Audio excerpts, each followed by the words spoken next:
Hi, everybody. Welcome to Singularity Roleplay. Tonight, we are playing our fourth episode of the game Autumn, which is run on the system Locust. And I will introduce our players. Sin, why don't you go first tonight? Hello, I am Sin Synthetic 20 on all the social media that matters. And as I have said in every outro for a while, tonight I am playing the awful preacher man who must die, Brother Jody. I use they them pronouns. Brother Jody uses he him pronouns. It took every fiber of my being not to say ass/hole. That he uses he him pronouns. On to whoever is next.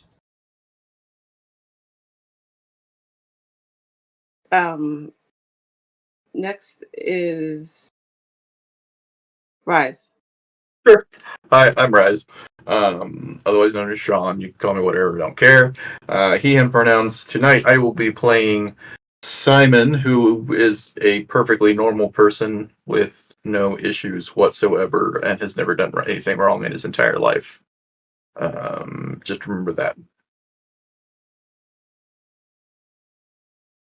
I guess that means it's my turn because I'm like the only one left. Hi, everybody. I got lots of names. You'll hear me give a different one every time. One of them is Seven Monkey. I also use 3 different sets of pronouns, one of which is B Bimbos. Also happen to be the pronouns of my character, Moss. Just Moss. A very, very angry person who's very proud of herself for how she became became homeless, and just wants Brother Jody to live and talk and be happy. And I'm Janie. I came up with this game and these very self-destructive characters. I didn't come up with the characters, the players did, but this is where they are now, just to live happily. And welcome to this game. It's been a while since we last played. Does anybody want to give a summary? Any of the lovely players? The only thing that I remember is giving like excerpts from Brother Jody preaching and then being spied on a city street. Because we had managed to get out of the town. Mm-hmm. At least we thought we had. And ended up someplace new that apparently is just as awful. And very similar, if I recall, like shockingly similar for being a big city. And the radio only tuned to Brother Jody. Yes. Yeah. Which I think I would get a refund on the truck radio if that happened. Funny thing, though, is y'all are home now. So,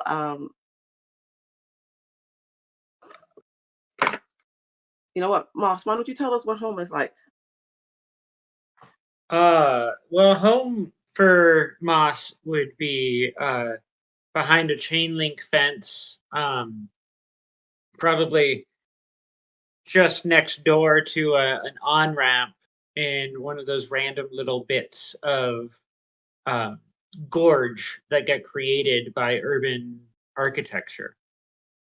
If you go deep enough, there's someone at the end there who used to be a very powerful architect back in their home country, but came here and had visa problems and can't get a job, and so now they're just building homes until the police break them down, and then they move somewhere else and scavenge wood to build a new home, and police break it down, repeat.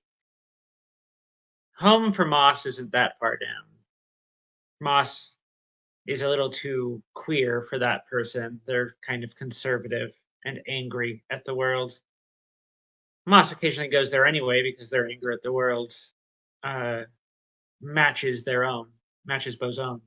And it makes me feel a little bit better to know that someone else hates him as well.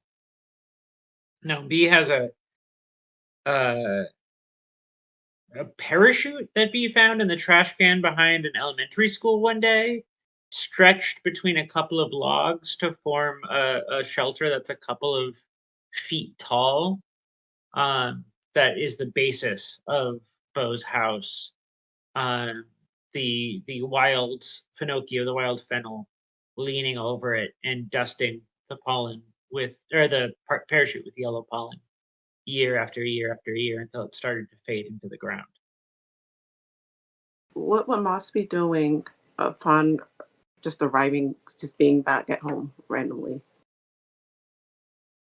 Moss would stash the drugs that B was carrying on Bim, um, far enough away from Bo's parachute shelter that B could claim to the cops that B didn't know it was there, but close enough that B can keep an eye on it. And then check the larger stash, probably two or three stashes that are in similar spots elsewhere in the field. Um, and probably after that, just sort of sit back with a book of poetry that B stole from the library, um, and recite the poems to himself as B reads them. Um, all of the drugs are there, and when you look at the book, it's not a library book anymore. It's like a first edition of that book in really, really good condition.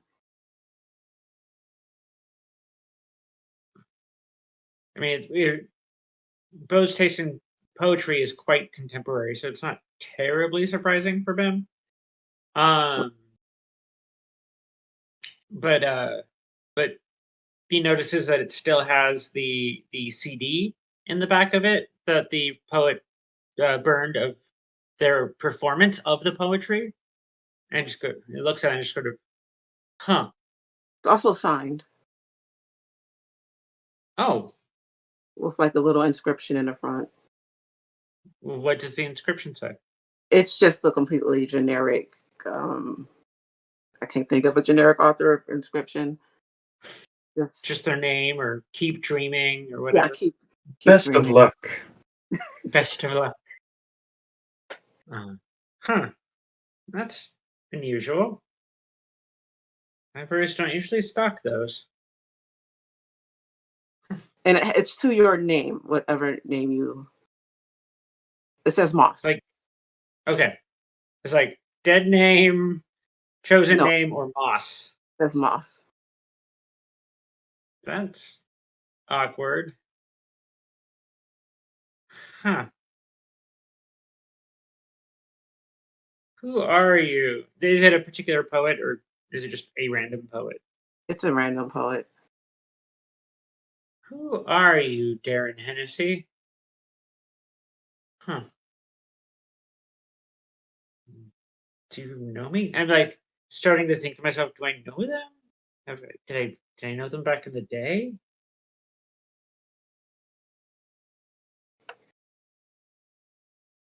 Fish out my like Obama phone that's got bunch of cracks in it with different epicenters from having dropped it in Oh, different places. it's new now. It's an iPhone 15.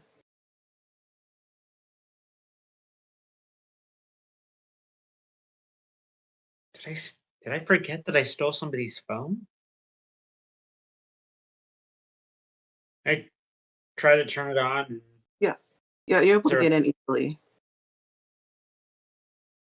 does it look like it's got all the same apps and things as Yeah, my Obama phone? yeah, Which is not many. Obama phones cannot handle that many apps.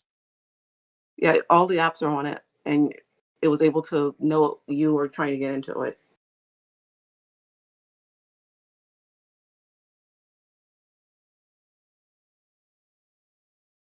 Okay, this is strange. Um, what's the Apple browser again? Safari, yeah. Open Safari, try to search for Darren Hennessy. That that's the whoever the poet was that you knew is still Darren Hennessy. Oh, so I did know Denner and Yeah. Hennessy back in the day. Well, barely, just enough to get autographed copies of their books. Oh, that guy. I hated that guy. Why did I get a signed copy from him? He was hitting on me. That's right. Why do I have that still?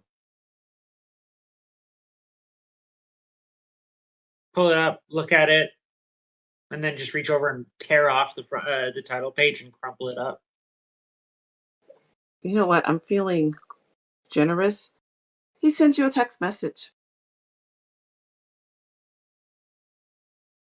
What does it say? Where are you?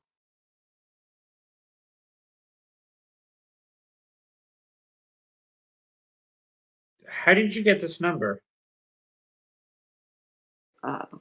LOL. When are you going to come to dinner?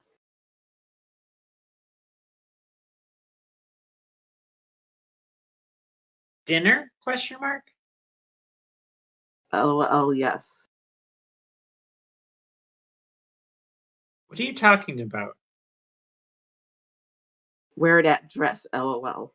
This person says LOL every single message. Like if you scroll up, you'll see. Oh, I see a back conversation I don't remember having? Yes.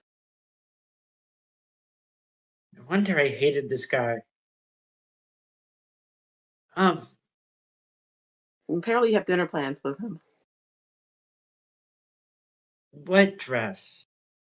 The red one. LOL.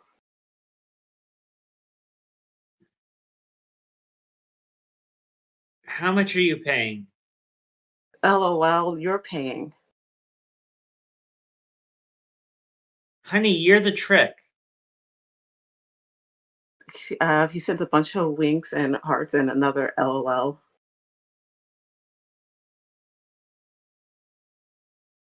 This is unsettling. I look around. Do I see a red dress? No, but there is a. If you could look out towards the highway, there's a car waiting. I start like scanning for the subtle signs of an undercover. No.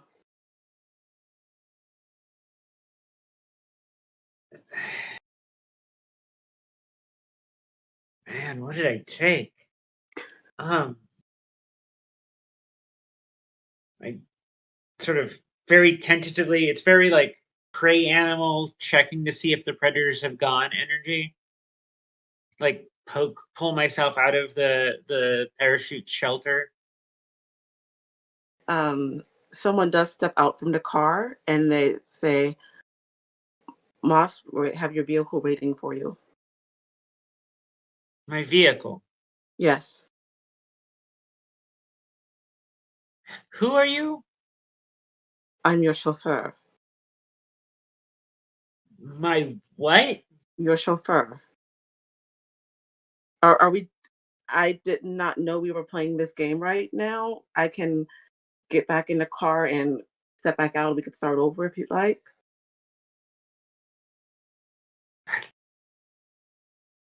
These Johns these days. Like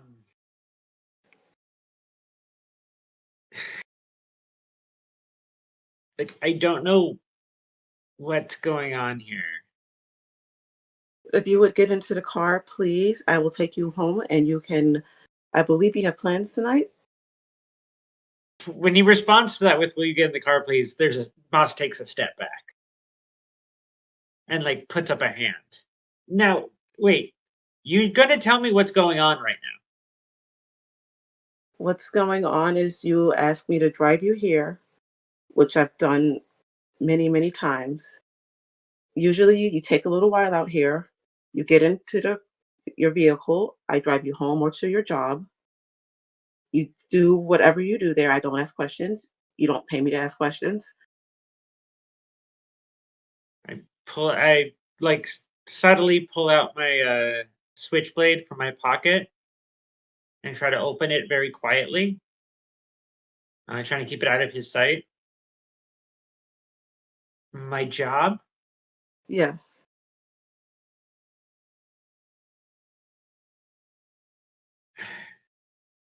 This isn't this isn't adding up.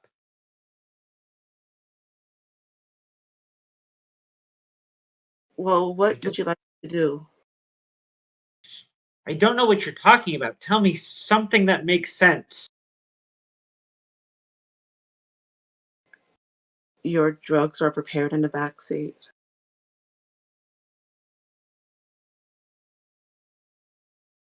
In my experience, that sentence never ends well.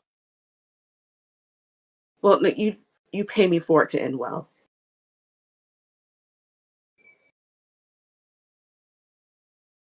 Do you have a name? My name? That's sorry, I didn't come up with the name.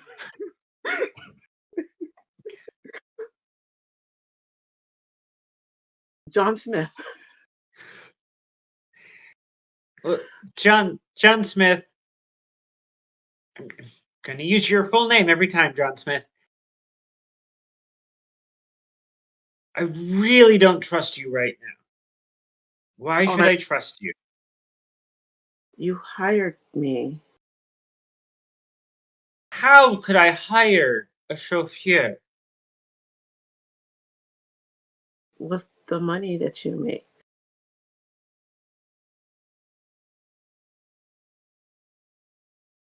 Business isn't that good. Oh, you are the top business person in the town. You are not making me trust you anymore.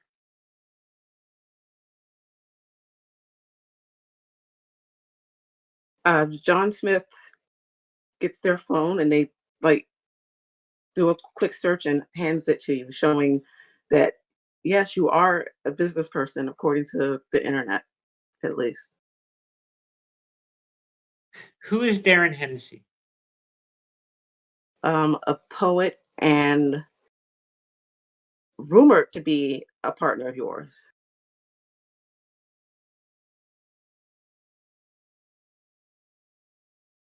I don't like boys. I did not. I did not put this stuff on the internet.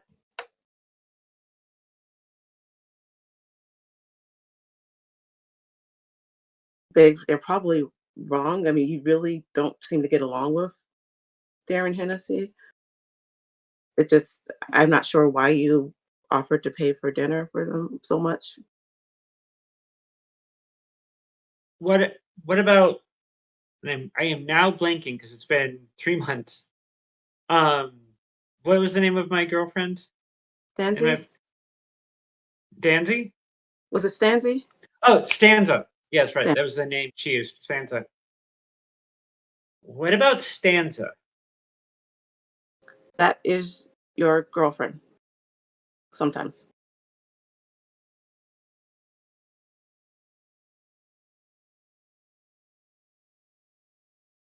Like, there's lots of emotions crossing uh, Moss's face as B processes that, and finally, choke voiced says, "And now Currently, yes. is she going to be at dinner?" Yes. Yeah, I make the switchblade scene so that he can see it. Okay, he finally said something that makes me want to get in that car. All right. I'll drive. Do you have any other stops in mind before we go to your place? I don't know what's going on right now. Okay, I'll just take you to your place. Right. Okay. Do you get in? Yeah. Very, Oh, very carefully and slowly. whoever you are right now, you have a lot of money, and you can tell when you get in. And when you go to the new place, it's like a penthouse apartment, and people are calling.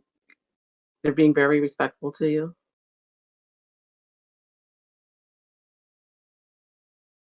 What's going on?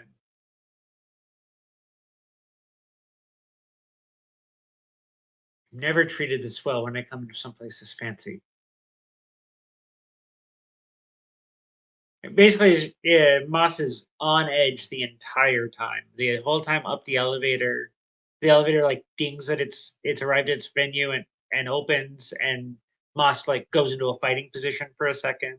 There's this huge place, like a huge apartment, condo, penthouse suite type place.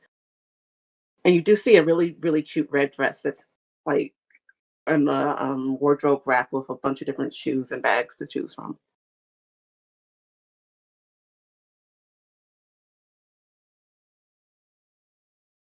This is a nice place. There's also things on the walls they're like articles, business person of the year, one that says Moss has made $1 million doing business. I'm not good with business speak. But Moss apparently is. I'm guessing something in the neighborhood of accountancy and tax filings. Yeah, that kind of businessy stuff. Jeez. Right. Anyway, and I'm the only one in the apartment. Yes. Okay. Well, if I'm going to see Stanza, I guess I need to play along. Change into the dress, pick out the right accessories for it. I'm assuming gold and imagining braided gold for some reason. Yeah.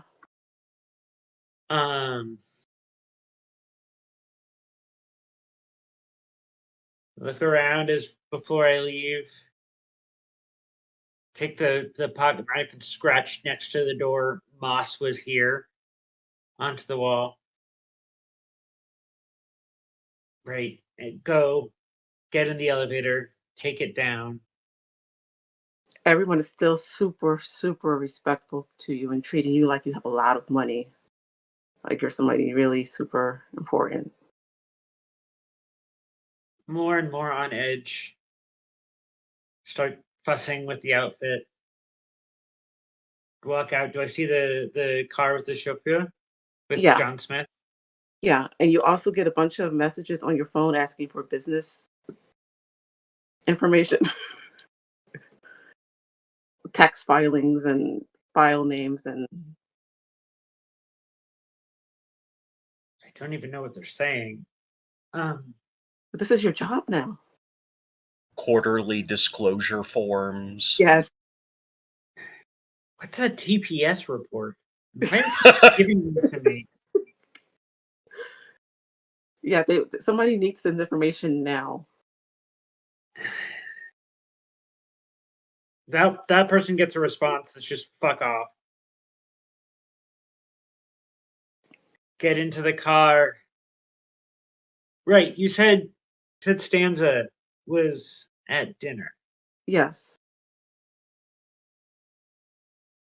So I guess go there. I guess go. Why are you not driving then? You're supposed to be a chauffeur, right?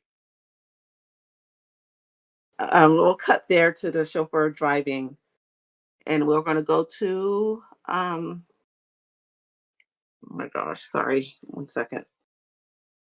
Simon. Simon, yes. Simon, what's home like for you? Because you're there right now. Simon's home is a fairly small, modest studio apartment. Brick walls. There's, despite, being obviously not particularly expensive or anything of that nature, but it is fairly homey. There is a small bed over in one corner, just a regular twin bed kind of thing. Small couch with a sort of overstuffed armchair next to it. Seen better days, but it looks comfortable. A modest little flat screen TV kind of mounted on one of the walls with a little stand underneath it for a couple of different things. And there is several bookshelves. They're kind of the cheap metal kind that you can get from like Amazon or something, that are just like some black metal tubes and black shelving and such. That, but there's like 4 or 5 of them, and they're all packed with different books that surprisingly aren't organized in any real noticeable way. Given that he works in a library, you would think, but apparently in his home life he prefers to just let them be wherever they land. The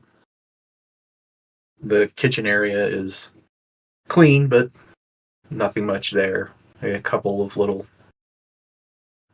appliances and such on the counters, a microwave, that sort of thing. A stove that honestly probably hasn't been used in goodness knows how long, because mostly he just either gets takeout or uses a microwave. Kind of in the center, though, of this this apartment is almost like it was intended to be another wall at one point. So it's the same brick as like the walls and everything, but it's only partial, and it has been cut out so that it only comes up to about waist high. And in that spot right there is a fairly large terrarium tank. There's no animals or anything in there. Apparently, he just uses it for these plants. But he has a whole setup with light on top and heat and everything, and it's almost, I know there's a word for specifically like a desertscape kind of look to it. So it's not foresty, but there's succulents and rocks, and there's a word for that. Xeriscape. There you go. Yeah. That's the one that was escaping me. Yes, so it's like a xeriscape terrarium that he has set up here, and it's almost like directly in the middle of this apartment. There's a few things on the walls. They're the kind of prints or paintings that you could get from Target or something like that in their home goods aisle. Reproductions of old famous photographs or something of that nature that are generally fairly ubiquitous and cheap, that show up in all kinds of places. That's his home. And what does Simon do when he just appears home after everything that's happened?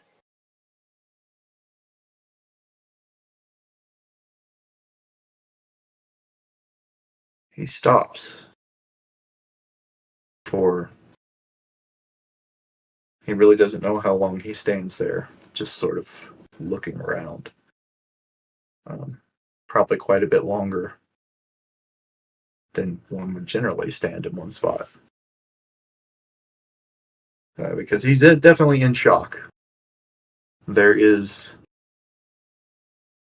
a faraway look in his eyes as he kind of looks around, and his first thought is this is another hallucination of some kind, because nothing that has happened to them, none of it makes any logical sense. None of it tracks. And this is just one more frame in this surrealistic, crazed film that they are stuck in. But the fact that it is by himself makes it a little different. After a while, he would set down whatever he has on one of the counters. It's only a few steps away. It's not a large apartment. And probably go over to is the terrarium and almost autopilot-ish. Spray a little bit of moisture into it. Maybe shift a couple rocks here and there. Look at the plants. Almost like he's not really thinking of it. It's a rote task. And then he would go over and collapse in the armchair, with his head back on the backrest, kind of staring up at the ceiling, trying to make some kind of sense out of things that don't make sense. It's really nice and quiet for maybe 5 minutes, and then your phone starts ringing. Or if is it a cell phone, or is it a landline? No, it's a cell phone. He does not Oh, have a landline. He would look at it. Is it a recognizable number? it's work. That's going to get silenced and ignored. They call again.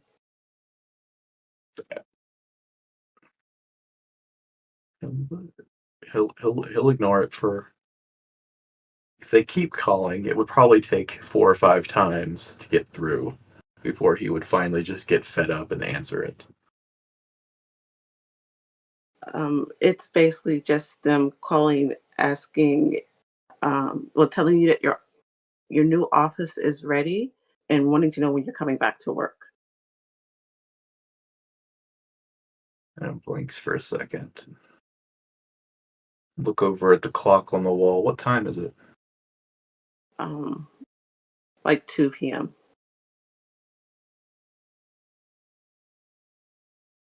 Well, I suppose in the morning. Okay, you'll be teaching your classes as scheduled, or do we need to find another teacher again?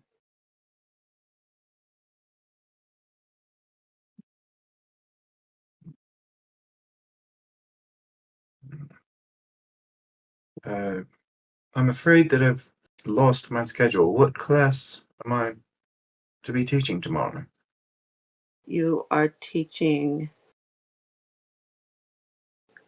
You're teaching You're teaching the orchestra, theater,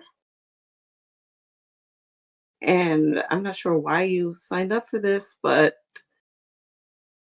um, sorry, I forgot what I was going to say.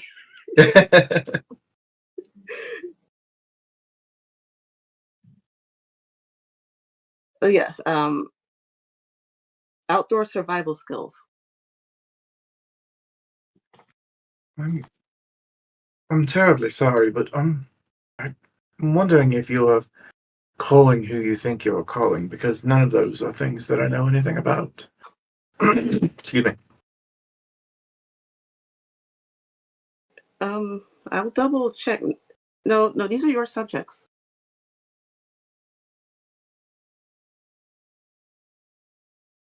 I think there's some terrible confusion here. I will come in the morning, and we can discuss. And I will come into the office, but though I cannot teach any of those classes, that is well outside my bailiwick. Well, we really would like to have you back teaching them. I will go ahead and pencil you in just in case, and we will see you at the dinner tonight. Dinner. I'm sorry, I don't think I've been getting much sleep. My brain is a bit fuzzy at the moment. Can you remind me? Yes, it's at the um, restaurant at 6 p.m. I'll forward details to you in case you've lost them. That would be much appreciated, thank you. Is there anything else I should know? Um, Yeah. Well, I mean, the invitation was for you, and did you have a guest you were bringing? No, All certainly right. not. I'll just mark that you don't have a guest anymore. Yes, thank you. Okay. We'll see you at dinner. Click. Stare at his phone. It's like, of course, none of this makes sense. And he's gonna pick up the phone again and start looking to see if he can't find anything like in like a news article or anything about a bus trip from the school that went, I don't know, maybe they had crashed, everybody died, and they're all in hell now. And that's what There's happened. no, there's a bus trip coming up, but there's nothing about one that you've been on.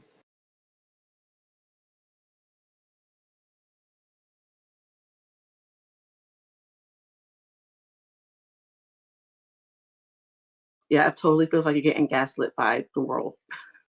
Yeah. Yeah, exactly. But you are a renowned musician and theatrical actor. That's absolute bollocks. None of that makes any sense. None of this happened. And your guest happened to be what was that name again? Darren? Darren. Darren Hennessy.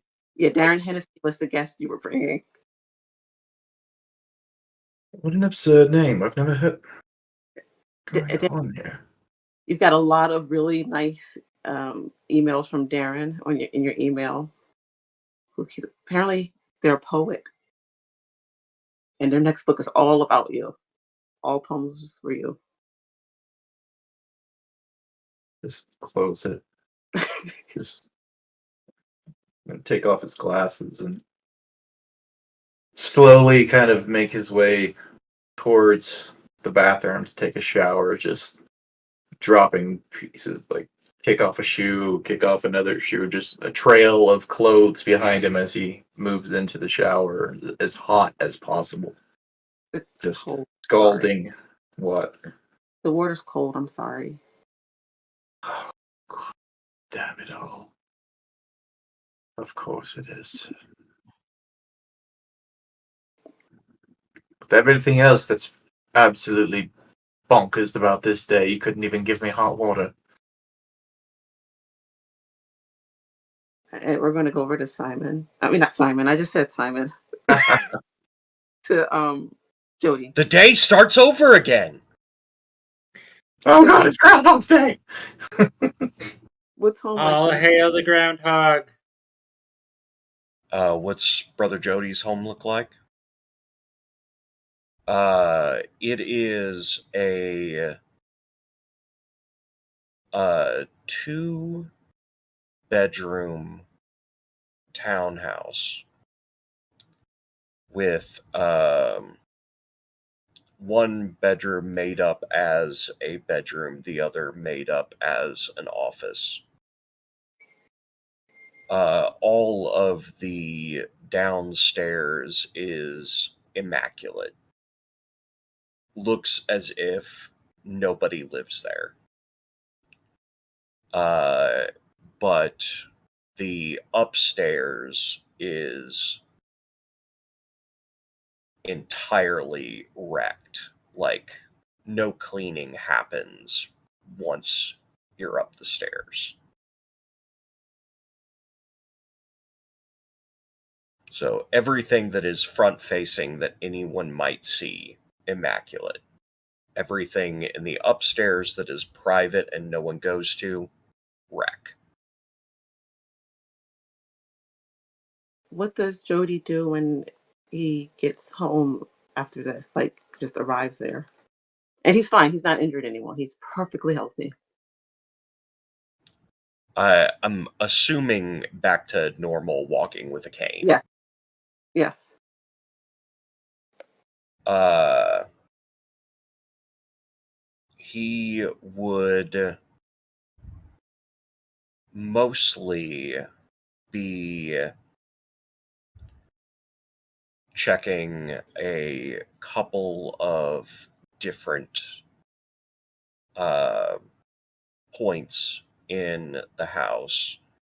He has an answering machine that is often full when he gets home because he does not have a cell phone. There's 0 messages on the answering machine. Okay. Then he will go back and check because typically his first stop is to see if he needs to get food or if he has something already in the fridge. His refrigerator is filled with, and it's also got like meals that are already prepared. Then he will go about eating with nary a concern in the world. Someone knocks at his door. Okay? He will go and look through the peephole to see if he recognizes the person. It is a cleaning person with like the whole cart and things. He'll look around for a second and then open the door and invite them in. Hi, Brother Jody. Church sent me to help you clean. Yes, of course. Just don't go upstairs. Yes. Oh well. I won't. I won't go upstairs, Brother Jody. Do you need anything else? They told me to make sure you didn't need anything. No, I'm fine.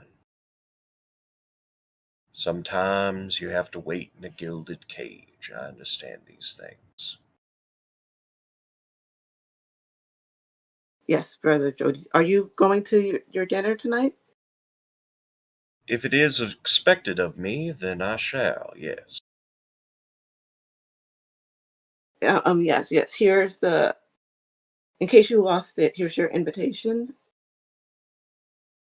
And he'll take the invitation, look at it.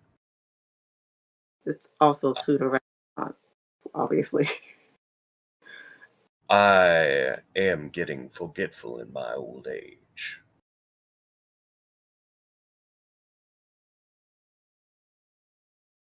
Yes. What did you forget, Brother Jody? I can remind you. No, just the details. That's all. Oh yes, yes. I'm going to clean the. You said don't clean upstairs, but we can. No. No need for that. All right. Is it okay if I get some help to help me clean? Certainly, whatever you need. So as soon as you say that, a bunch more cleaning, generic type cleaning people just come in. Like your place is just full of them all, like dusting and picking things up and putting them down and just swarming. I can definitely imagine. And Jody will walk slightly up the stairs, like One of them is four or following. five, 4 or 5 steps up, and then sit. They start trying to go up the stairs. Not the original one, but the other ones. Oh no, that's all right. Oh no, no, it's okay. It's okay, Brother Jody. It's okay. They're not listening to you. They're the swarm is trying to go up the stairs to clean. Very politely, but also very insistent and not really listening to you. Uh, Brother Jody. Well, let's make a roll.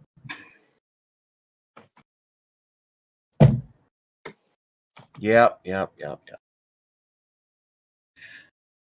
Brother Jody is going to take his cane by the bottom of it and swing it out in front at the cleaning person.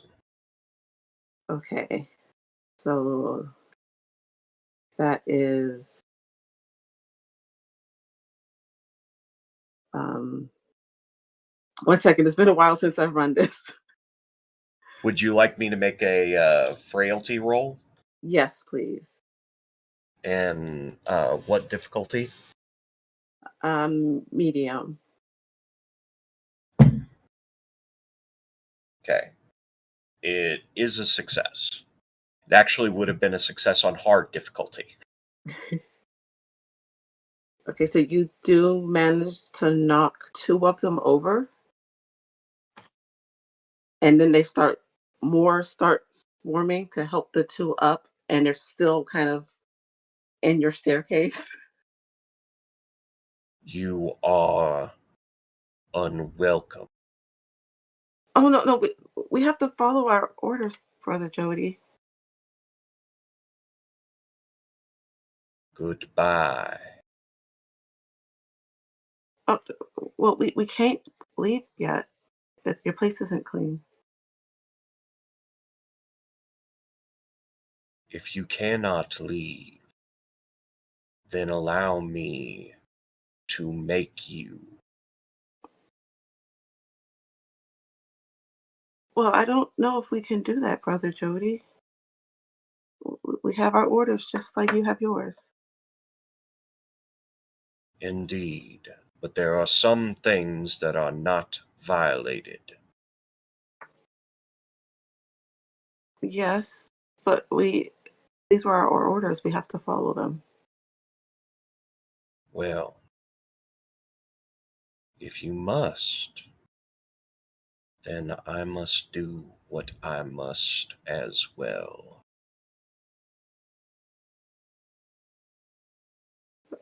Well, what happens is what happens, Brother Jody. Indeed. I don't know if you want to play this out, but I am imagining Brother Jody beating cleaning people senseless. No, what we can do is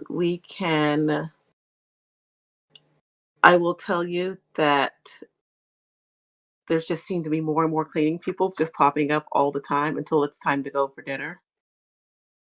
Fair. So basically, So you're not. Yeah, there's just essentially a game of whack a cleaning person until dinner. yes, yes, yeah. They're all very generic cleaning people that don't have details, but they don't leave either. What happens when the time for me to leave arrives? Your upstairs area is clean, and you are ready to leave, and there's no more cleaning people.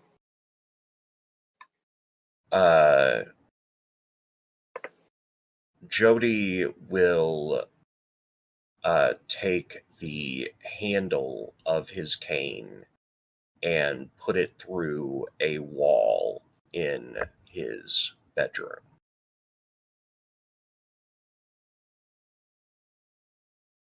I think that's a fine place to end that Yeah. scene.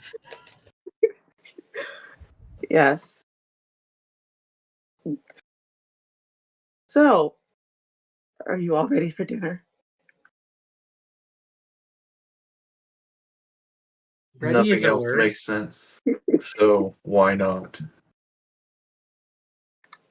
I've always been ready for dinner.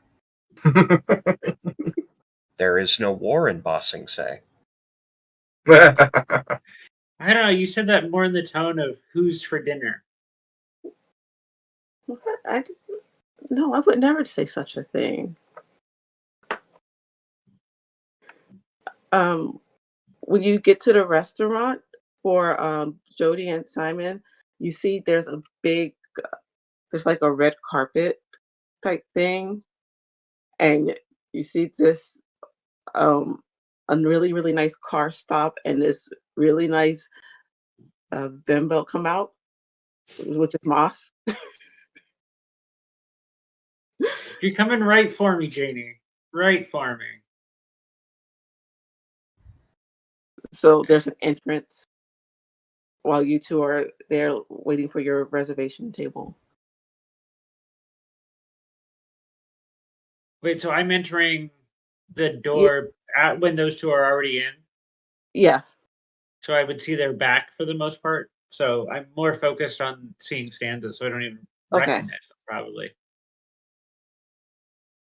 Just imagine looking up and seeing Moss like parading past, this fancy outfit and everything, and just being like, and turning to look at, oh god, it's Jody as well. Also, Oh, sure, obviously yeah. uncomfortable and tense, but Yeah. like focused.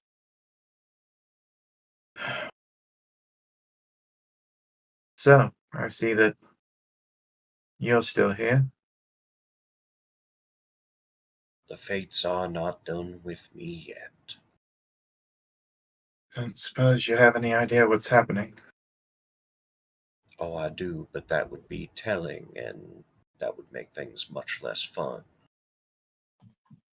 Hmm. Well, I think good news. our ideas of fun are not quite the same, brother. No, they are not. Hello. Oh, you're all here. Okay, I'll take you right to your table. Please follow me. That probably gets. I assume that includes Moss, Yeah. so that gets Bo's attention. Bo whips. B whips Bo's head around. You two. Hello, Moss. What are you two doing here? Good question. Waiting. And then, like, not even really registering y'all's answers, turns to the maitre d'. You said we're all here. Well, the three of you. There's a few more people that are on the list to come, but we wanted to let you in and sit down and get your beverages if you'd like. Would you like any bread? Would Sheila be on the list? Sheila is not on the list, not for this table.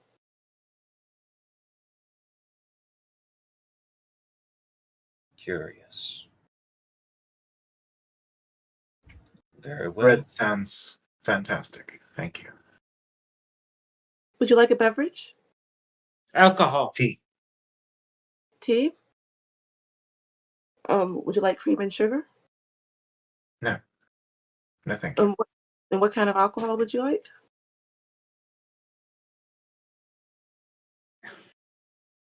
Your usual? Sure. My usual. I'll have my usual. The drink I always drink when I come here to see my girlfriend. Yes, that's what I'll have. She Not is. that I know what it is. She's coming? Yeah, she's on the list. Okay. When's she coming?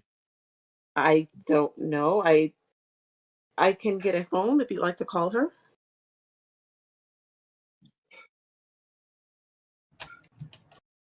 Alcohol first, then phone. Brother Jody, would you like anything? I'll take a chillis. 12 year. Okay, I will be right back with your drink order. Let any of us know if you need anything, and enjoy your evening. Hardly Thank seems you. possible.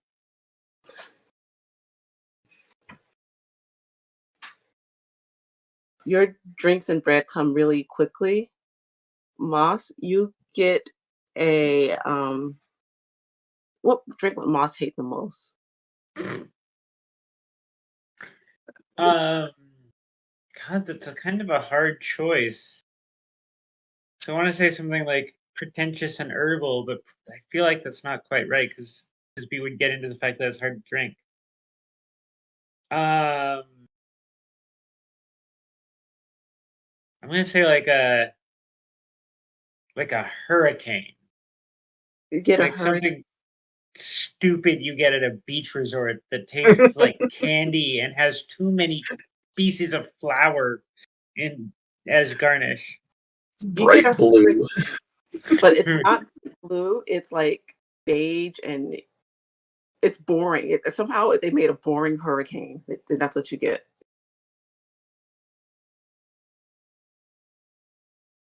It's like the colors are bland and the flavor is bland, even though a hurricane shouldn't be bland. There's an umbrella on it, but it's like a beige umbrella with live, laugh, love on it.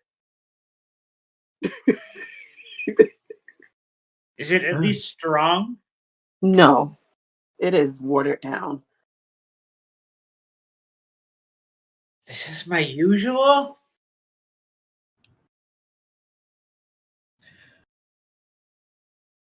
Certainly not what I would have expected of you, Moss. Without even looking, reach over and grab the Chivas and shoot it. What was the Chivas? Is my next question. Perfect. Okay, so suppose you were somebody who ran a game and did not know what that was. Okay. It is a like mid-level Scotch whiskey. Okay. The worst thing you could do to it would be to serve it with crushed ice. It has the crushed ice that you get at like Wawa or gas station.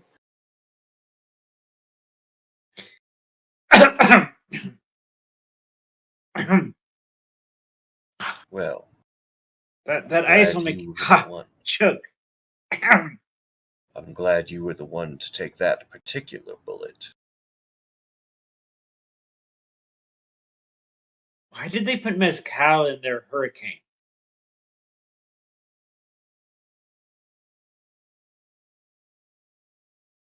I assure you, that is the least troll-like thing that will happen to you. Yes, I know you're here. I got that. You're here. Yes, I know. No. The machinations have begun. I am just a passenger, much like yourself.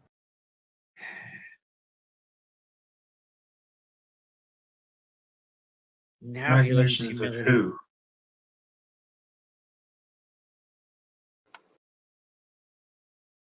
That is a good question.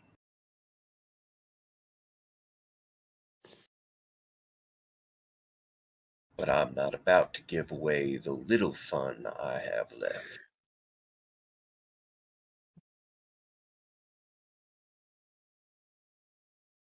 Of course not. He doesn't know shit. He's just acting. Fairly curious how we ended up where we did. But at the same time, can't say it's the strangest thing that has occurred to us. No, there was a house that existed in multiple dimensions or whatever it was.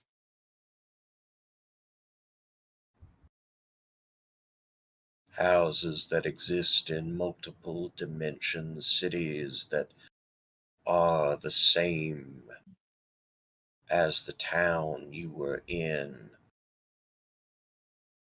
One must ask, what is the Occam's razor of this situation? That It's we're not all what dead and Occam's this is razor hell. means. It's not what Occam's razor means. Any explanation which adds fewer entities is more useful for designing future experiments.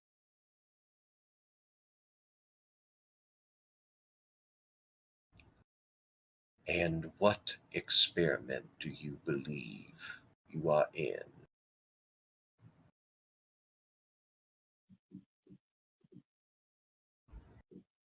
Expect me to do your thinking for you, brother Jody? No, I'm just waiting for you to catch up.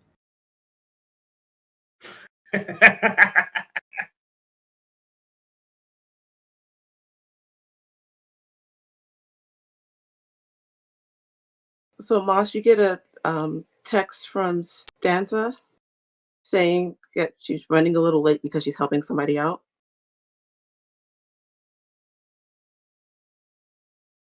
And the please don't go anywhere. Send. Your send. Send.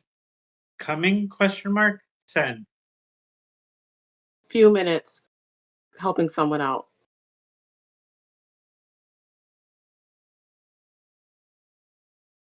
You would send.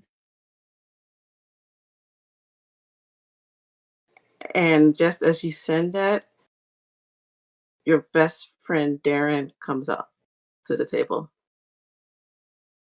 Does he look like how I remember him? Yes. Does he look exactly like how I remember him? Yes. But in a really nice suit.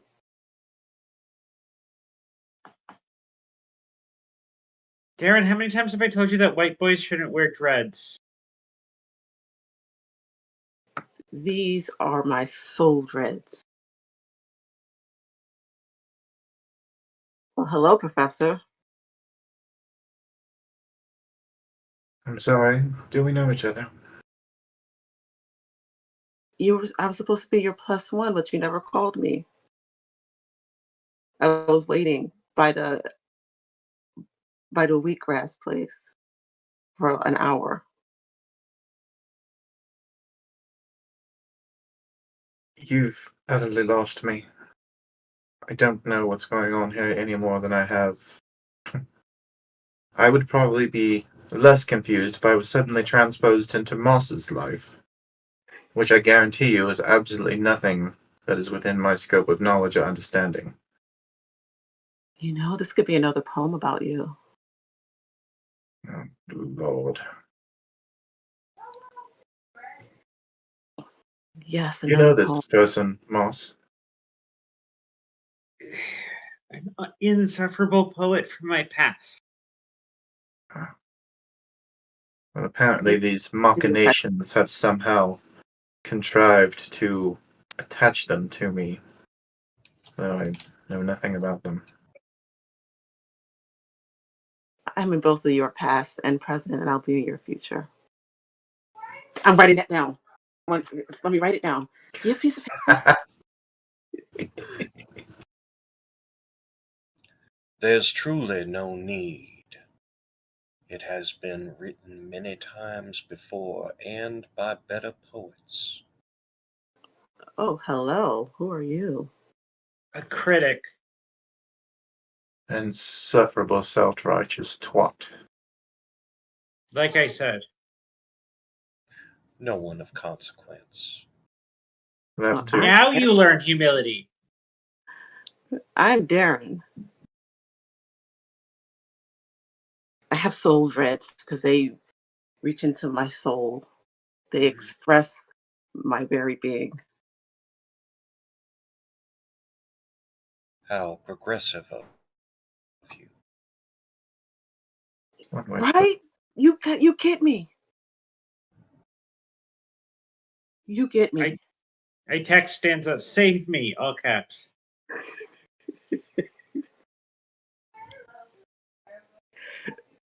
I think Darren is stealing your bread now. Like he's just grabbing bread and shoving it into his mouth and still looking for a piece of paper. just watching the faint look of distaste.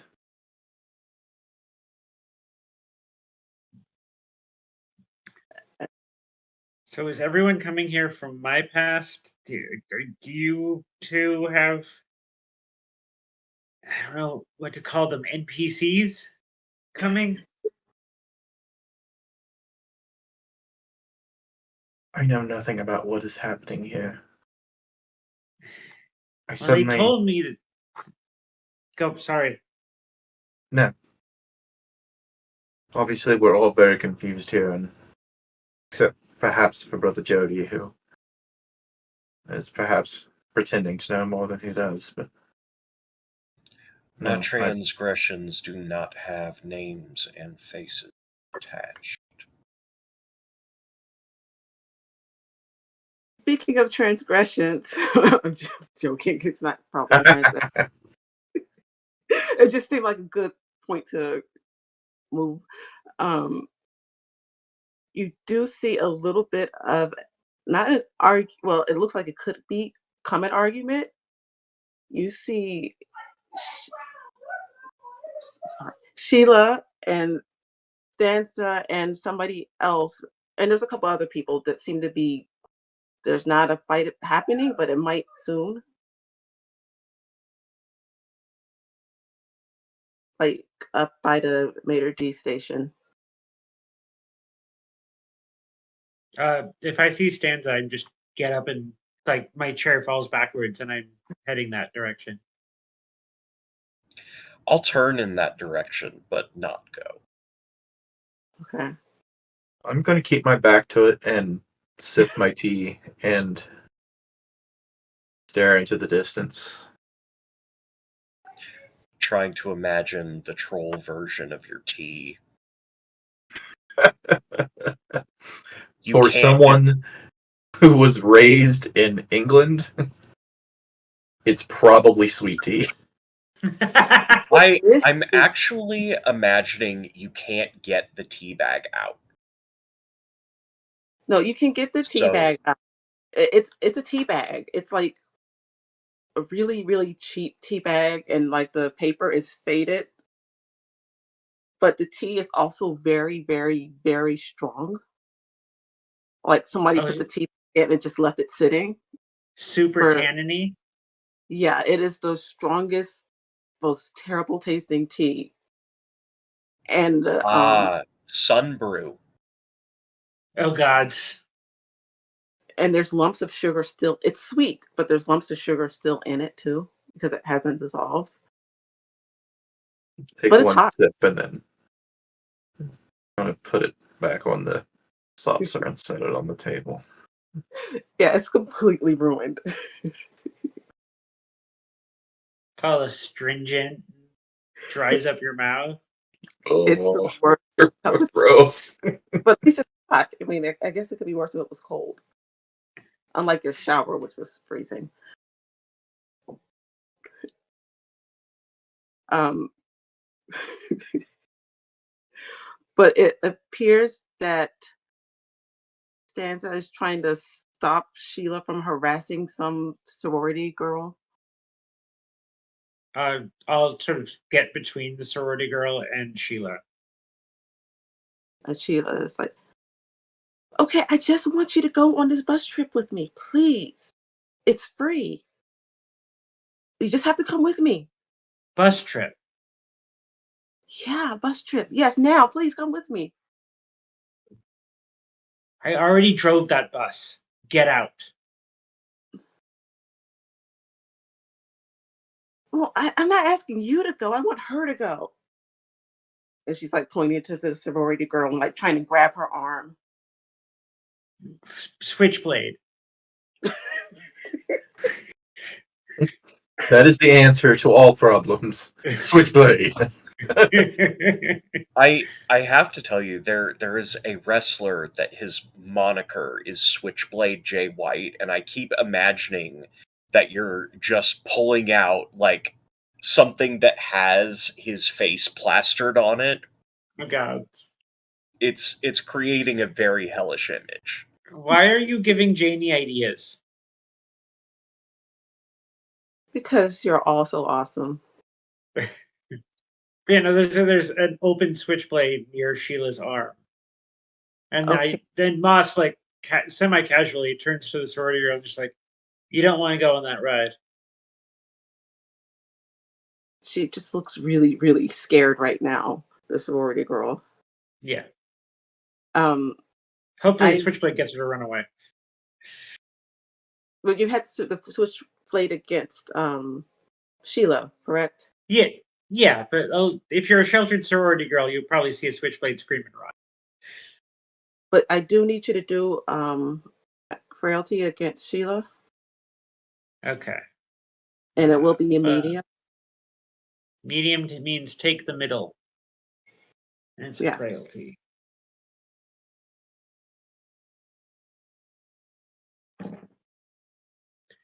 Uh, the middle is a 2, which is a over my frailty. Okay. Which I can't remember now if that's a success or not. I think that's a failure of frailty. Right? So what did you roll? 2. And Frailty what's your 1. So that's a success. Thank you.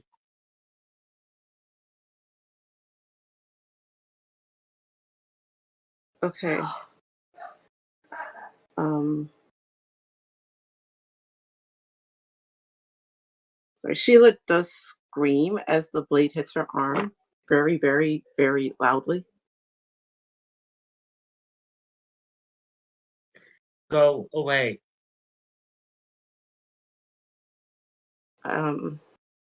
No, I need so many people to go on this trip with me. What are you doing? Step closer. Find someone else. Somewhere else. I want her. She's mine. You're distracting me from mine. You don't have anything. You're nothing. And she's Glance at still holding her Stanza. arm, like trying to stop it from bleeding. Glance at Stanza. The stanza's like She calming the girl down. go. This is to Sheila. To Sheila. Go. This isn't over. I'm getting my trip. She doesn't storm out. She just kind of steps back a couple of steps. Yell back over my shoulder. Brother Jody, come get your girl. Brother Jody will stand at the mention of his name, walk over and say, "Oh, quite unfortunate. It's almost as if you don't enjoy whenever the toys play with you."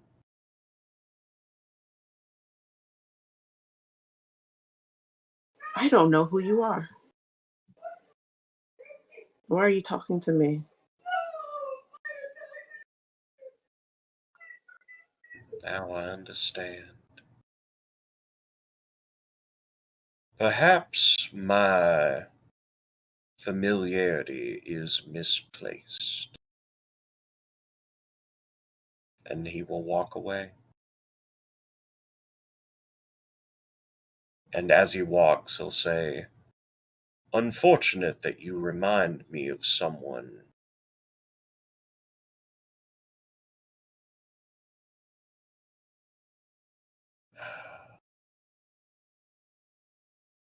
Never mind. If you walk away, you hear her calling for the manager.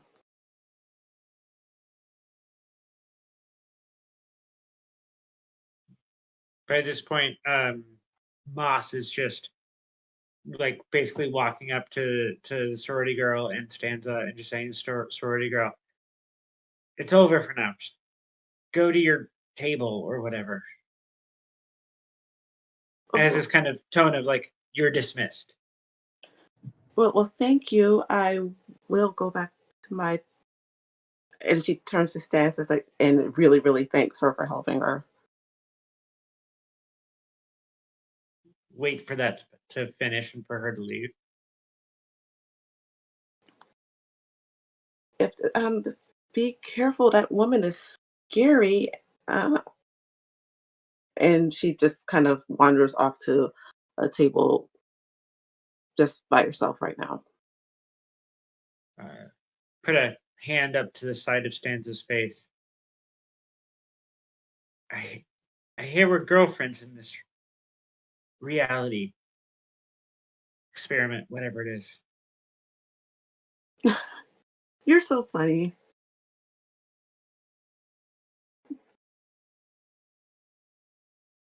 You don't remember any of it.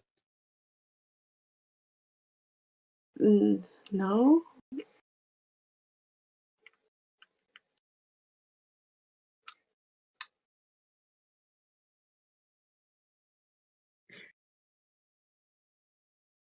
I know you won't.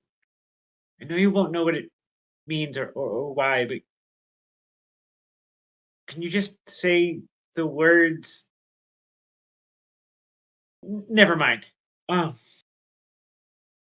Never mind. Let's have dinner. Evidently, we can afford something nice, I guess. Yeah, we've been doing really well since you decided to become a business person. Yeah. How did that happen again? Well, one day we were arguing over a bill, and you decided that you were just going to get your life together and make some money. And the next thing I know, everything was paid, and you were this accountancy. I don't know what that is, person. And it's just been a great life ever since then. Except for when we've only broken up like 5 times. Yeah. Sorry for those times. It's very like unbelievable because B doesn't remember them. So I think I remember that fight. Yeah, I it was brought the money. electric bill. I brought money to you after that fight. Yes, I was shocked, but really, you started taking care of me. I did.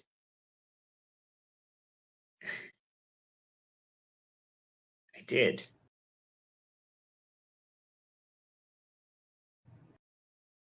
That sounds lovely.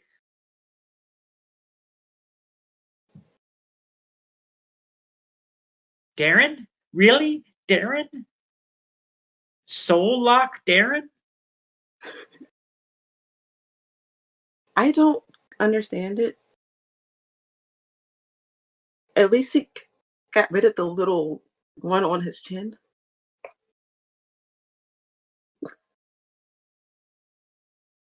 I can remember that.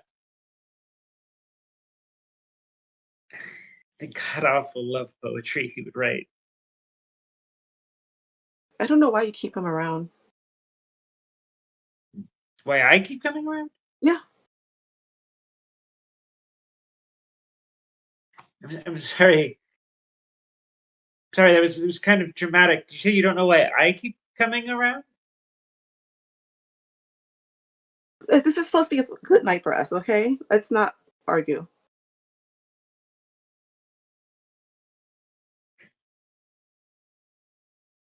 Um, yeah, that's let's not argue. Yeah,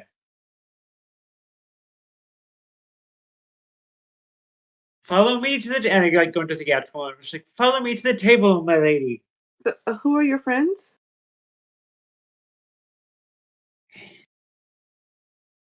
Like in that, still in that sort of bow. Not really friends of mine. Somehow on the reservation. Um, One's Oh, a did you do it when professor. you? Okay, the professor. What are you professor of?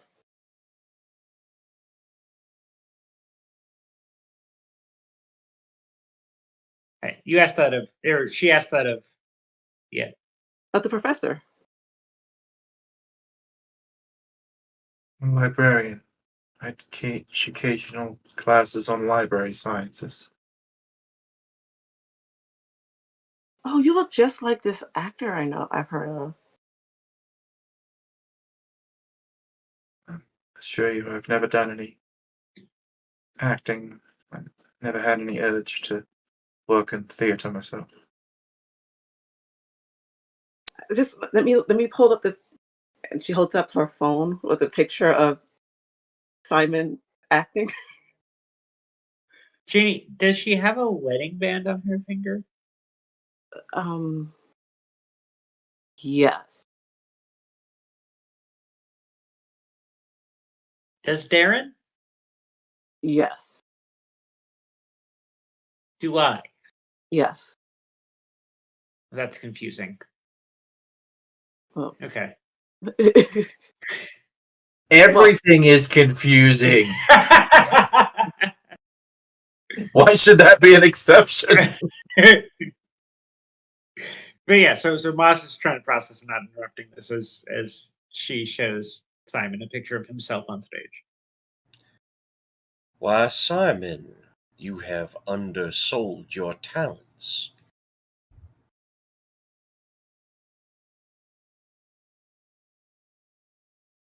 Whatever the case may be, certainly.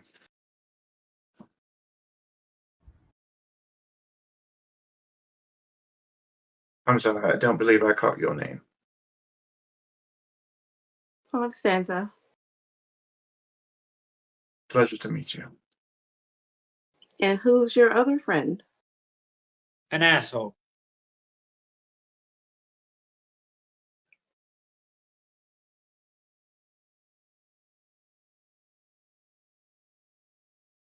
This is Brother Jody.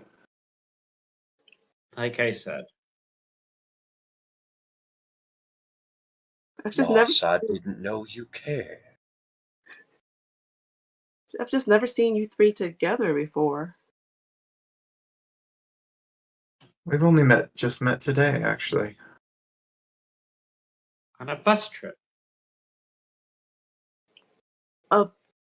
Like, and she looks at the sorority girl. Yeah. Do you know her? Apparently not. Look at Brother Jody when you ask that.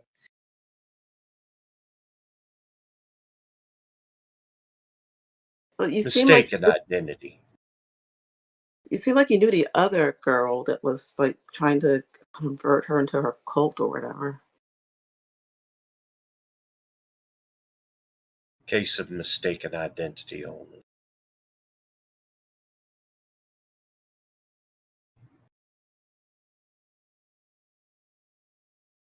And none of you, like, what's this bus trip you're talking about?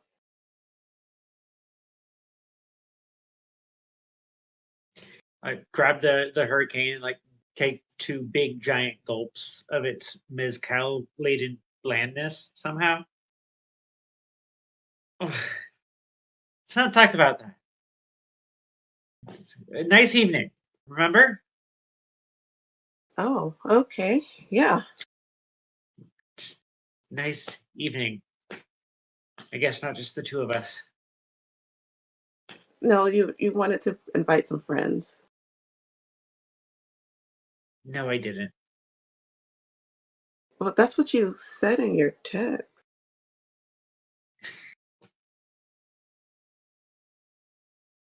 Nothing seems to add up, Stanza, but I don't care. Let's have a nice night. Let's have a nice night. And I received a message from the school that I work at saying that this was an event that I had been scheduled to attend.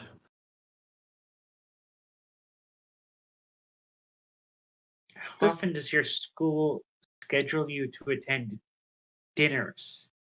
None in my living memory.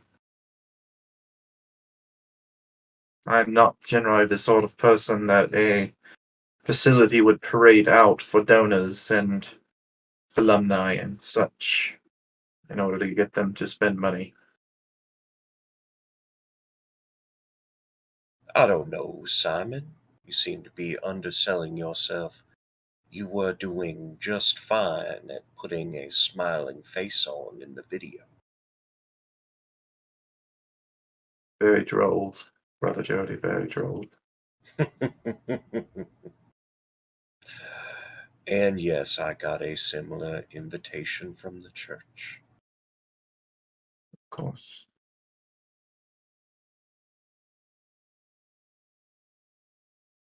I was texted by him. I pointed at Darren. The man with the dreadful hairdo. Good pun. Hey, I heard my name. What you need? No. Suddenly Perhaps he you can realizes enlighten four us people are as talking to. in front of him. No, go ahead. Go ahead. All right. Moss just mutters. Suddenly he realizes 4 people are talking in front of him. I'm merely curious what the purpose of tonight's gathering is. Well, I thought I was going to speak my feelings to the two of you in poetry form. I can assure you that I am the furthest from being interested as could possibly be. You always say that. There's a reason for that. Always? I am. Yeah. Are you ready for the poetry? Would it be possible to request death by firing squad instead? I haven't written that yet. How did you know that was one of the poems in my brain? Can you see inside my brain? Are you my brain? Are we one mind? Truly the questions of a genius writer. If he mentions twin flames. Twin flames. How is Stanza reacting? Have you ever seen? You can see the cringe. You can see the uncomfortableness.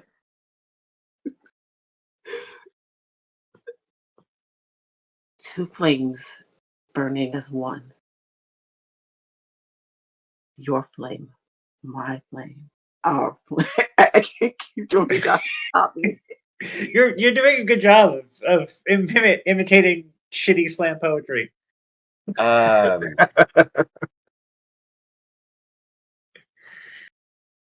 I was trying to think of some way to react that wasn't abject violence, and I'm running low on ideas. So, Does he seem Does he seem to be getting caught up in the performance, and Yeah. so he's not really paying attention to people at the table? So he's Yeah. very animated, and Yeah. just the head of Jody's cane comes down on the crown of his head. Okay, that's going to be an easy frailty roll, but Okay. I'm going to make you roll, but I am, and then I think everybody needs to draw a card after that because we've been playing for more than an hour. Oh my goodness. An hour. Hold on.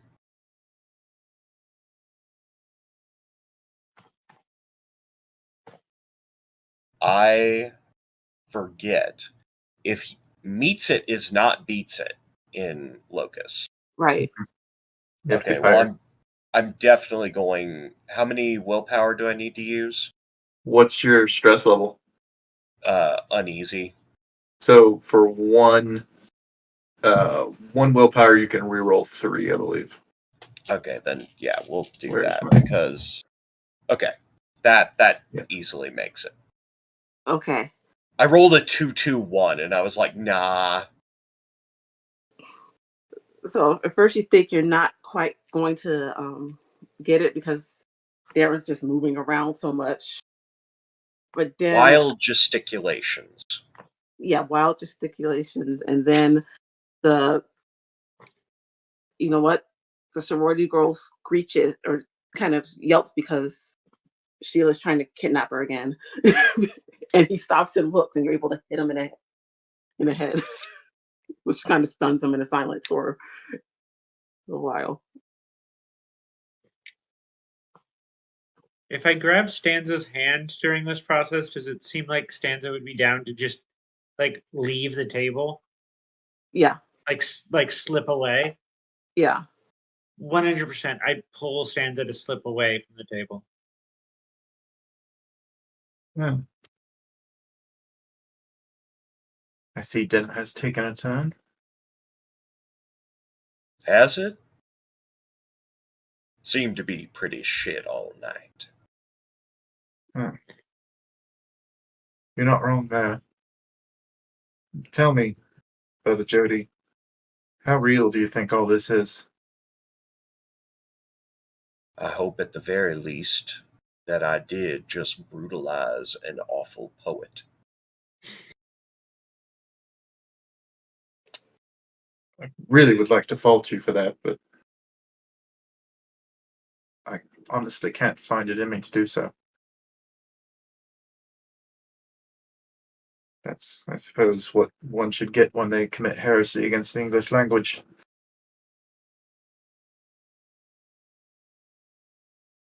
If only that was his only transgression.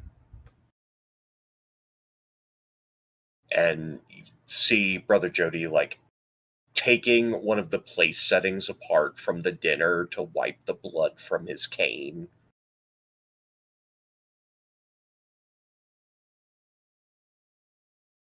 Yeah, nobody's noticing that. Did everybody draw their card? Oh, Yes. Yes. I Okay. forgot to draw mine. 9 of Mine was diamonds. just a neutral. Yeah. I just Yeah, got a 9 of six diamonds of neutral. clubs, which is neutral. Oh, I got more virtue. How much willpower do you have now? 14. I have 21. Take that. That's, dang, I thought I had a lot got of you beat in 15. death's door.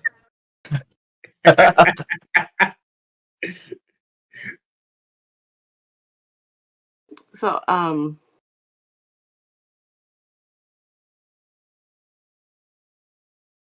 so what is everyone doing now? Slipping away with Stanza. To where? Trying to find somewhere private? Hallway, bathroom, There is storage nowhere closet, in this restaurant. It's busy. corner. I mean, it's a little quiet, but it's also very public. If there's nothing else, corner's where I'm gonna pull them. Okay.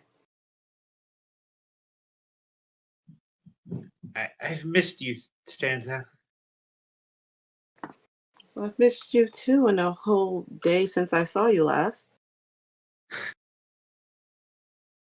Break out into a big grin.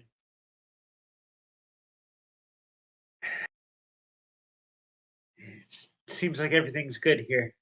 Yeah, so what are you taking? It seems good. I wish I knew. I wish I knew.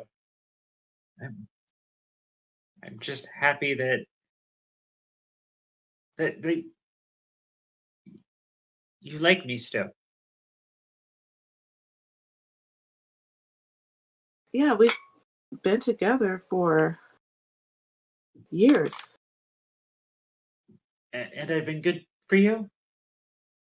After that day you didn't pay the electric bill, you've been perfect. Everything I could have asked for. Lean in for a kiss if she wants one. She will give you the tiniest little peck on the cheek.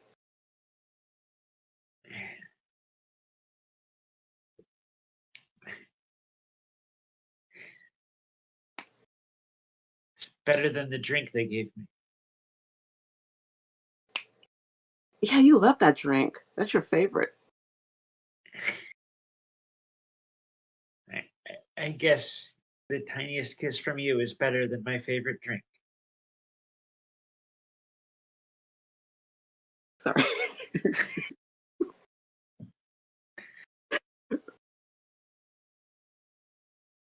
So why did you invite those two? It's a long story.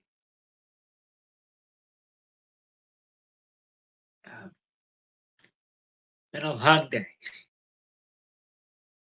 It's just really, that's not like you.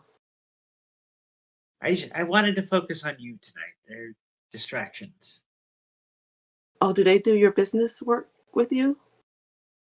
Because you've been really Sure. busy with that. I'm sorry I've been so busy.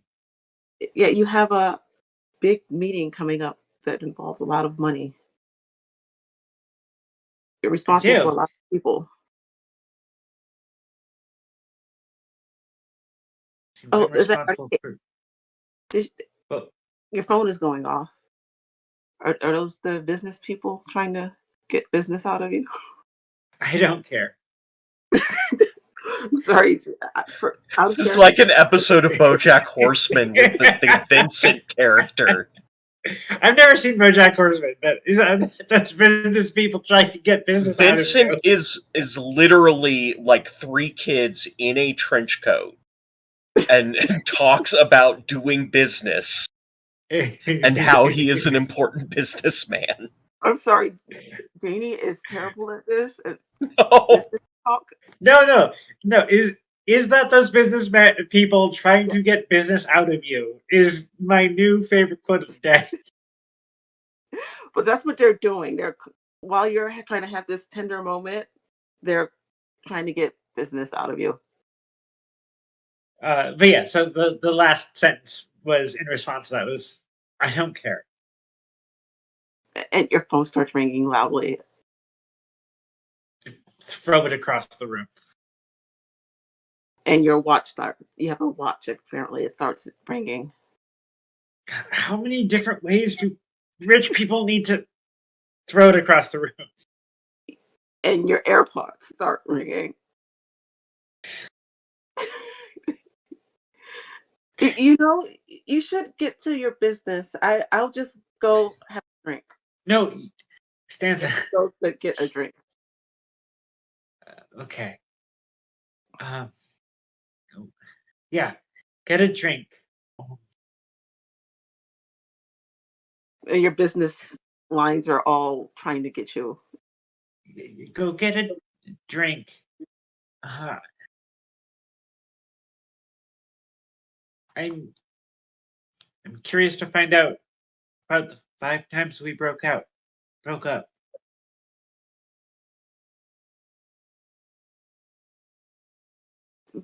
Business? Business broke us up. Yeah. Like visibly winces. How? How did it? How? Well, there was a bad storm and I was trapped in the building, but you had a business call. So I had to wait 2 days for emergency crews to pick me up. You had a business meeting when I had the flu. I won an award and you went on a vacation to play golf with people I don't You won an understand. award? Yeah, I did. What'd you win an award for? Painting for my art. For your poetry. Yeah, I did a little booklet and it was drew a few pictures and it was really, really nice. And you couldn't make it to the exhibit because you were doing your business stuff. Was it the penny farthing prize? Yes. I'm sorry I wasn't there. And we were supposed to have a wedding and you had a trip.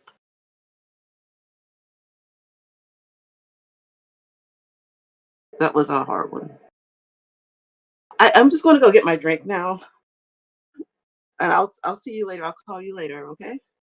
Come, aren't you gonna have dinner with us? N- No, you have your business to take care of. It's still ringing. I'm just going to have a drink. Presumably to her back. You're my business, Stanza. And she just keeps walking. Just slump up against the wall in the corner, hands and face, sobbing, and like slide down the wall until I'm sitting on the floor.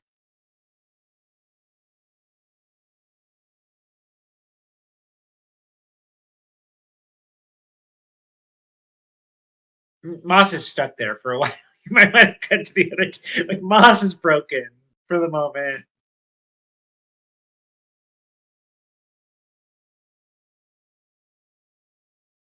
What's everybody? What are the other two of you up to? Mostly watching. Looking for cracks in the veneer of this reality, whatever it may be.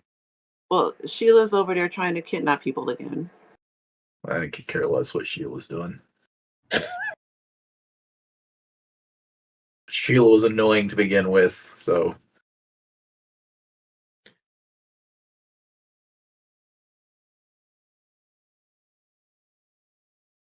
I'm considering an experiment of sorts.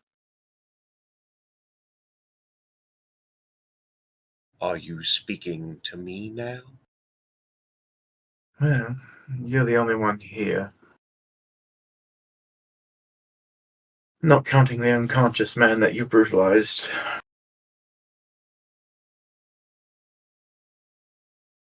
True. I might want to give him a few more whacks to make sure he's dead. So the truth is, I don't believe any of this is real.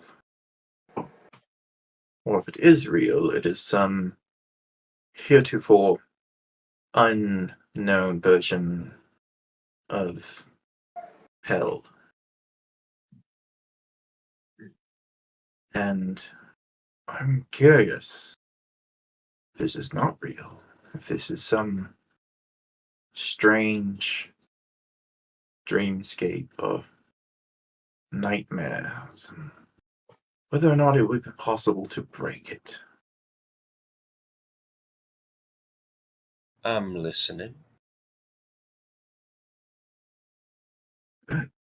My hypothesis, I suppose, is if this is some imaginary scenario or some such, then perhaps acting in a way that is counter or disruptive to the scenario may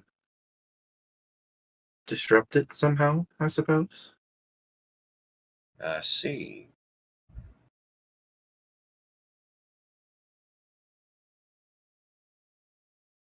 Let's find out. Is there a bar in here? Yes, that's where Stanzo went to get her a drink. I'm going to stand up and walk towards the bar. Okay. And once I get over there, I'm going to start looking at the bottles and such. And I want to pick out whatever looks like it is the highest proof alcohol. Okay, there's lots of those, like the top shelf stuff.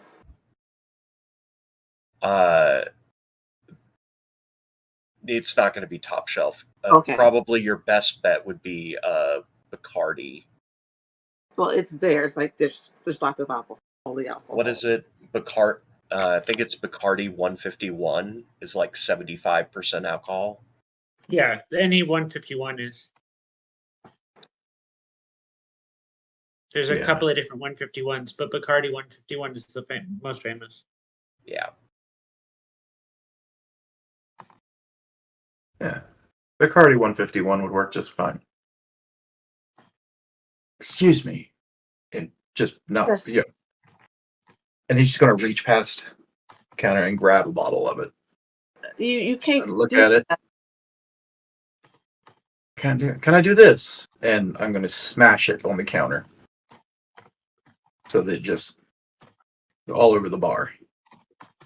Okay, I'm going to step to the back and Pull out ready. my lighter and flick it on. And I'm going to light the alcohol. Which catches on fire. It is a very flammable alcohol, yes. It Yeah. does what you would expect it to do. For the record, this particular alcohol has a flammable warning on it specifically Okay. because it is highly flammable. Yeah, so people scream and jump and there's security people coming forwards. Just kind of take a step back and watch what unfolds.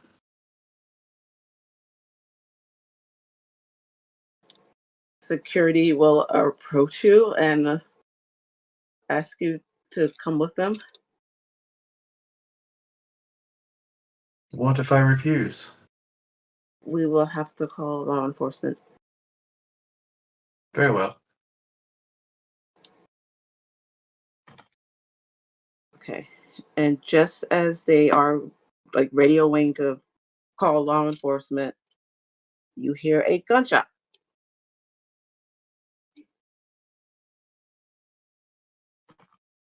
And the sorority girl is holding a gun aimed towards Sheila. She missed. Well, that was unexpected. And then she fires again and also misses. She's a very bad shot.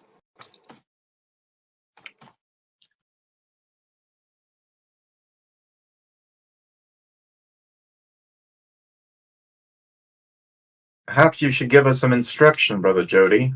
I understand that you know your way around a firearm a bit.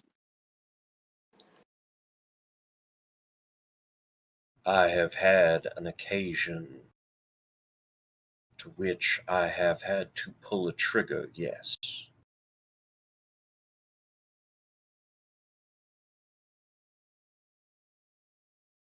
Just get that crazy woman away from me. Who is this speaking? That's the sorority girl, sorry. Okay. No, you're fine. I got down a rabbit hole where I just learned that Bacardi 151 was discontinued almost 10 years ago. Well, it was still there. What? Really? Yeah. And the fact that it had a special, like, stainless steel stopper to prevent it from, like, catching fire. Oh, wow. Weird. Anyhow.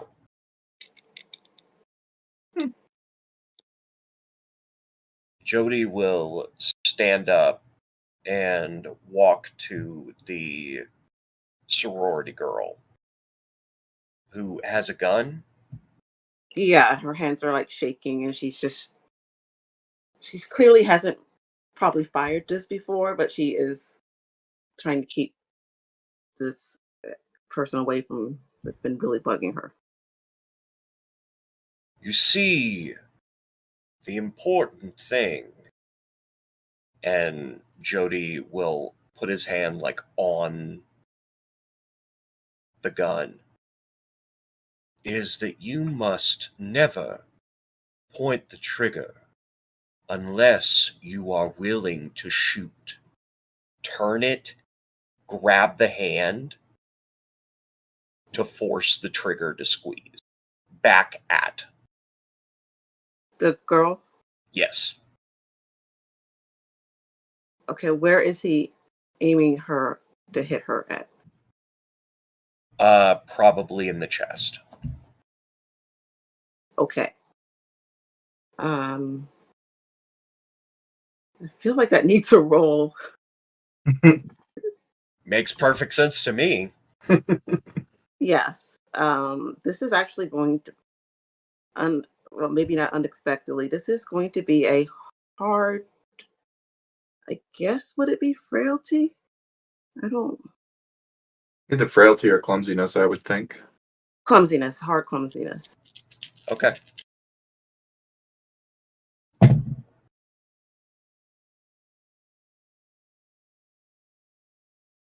This is too good of a thing to not spend this roll on. Okay. I had to spend a willpower, but did succeed. Okay. Is Jody behind or beside her? Like in front. Oh, in front. turning the gun around. Turn the gun around. So you are successful in having her shoot herself, and she just looks at you. You see a familiar look in her eyes for a moment, and she stumbles back. Yes, that does seem about right.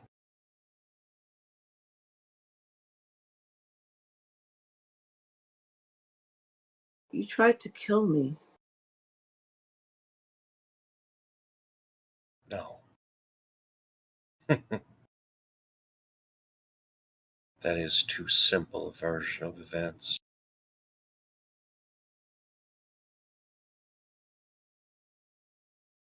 That hurt.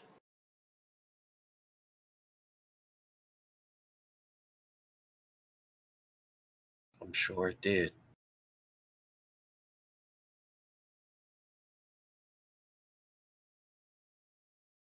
She just kind of pulls a bullet out and offers it to you. Uh,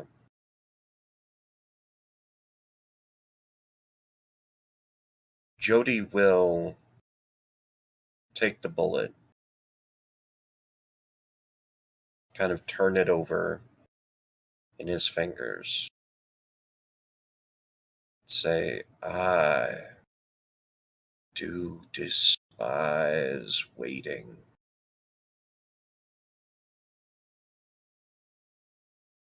Is that why you shot me?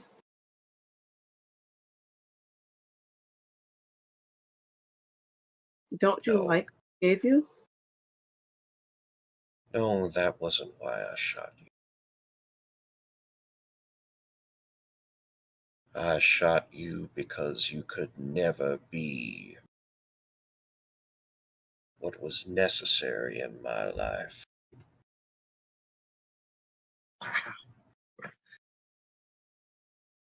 Oh, well, You were a disappointment. you, I could say that about you as well. At least I know it. Why don't you have a seat, brother Jody? You too. All three of you. Where's the fourth? When she says all three of you, I look up, realize there's a fire going on in the bar, and look to see if I can figure out what happened to Stanza. She is like cowering on the away from the fire. I ignore Sheila and I just go to Stanza. Sheila, This what was that? this is a sorority girl. Or sorry, I ignore the sorority girl. Run over to Stanza. Moss, Say, no. Come over here now and sit down. completely ignored. Say to Stanza, come on, we can get out of this. I'm sure. Come on. There is a longer distance between you and Stanza right now. The more you walk, the longer the distance is. No, Moss, have a seat. this can't be another nightmare. This is your reality. Have a seat. Taking her away from me. You've already lost her. I was making sure I kept her. You never would have been able to keep her. How dare you say those words to me? I can say what I want. Sit down. You do not get to use her words against me. I can do whatever I want. You see, if she has a, I'm gonna say she has like a, what do you call those jackets with the names on them? Like a Varsity. varsity jack. Yeah, and it Varsity says letter. A yes, Letterman. a Letterman jacket, and the name on it says AJ, and she's like, "Wait, no," and she tears that off. It says Autumn.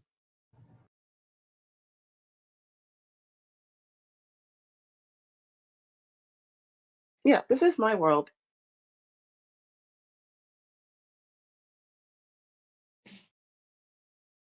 I can give you what you want.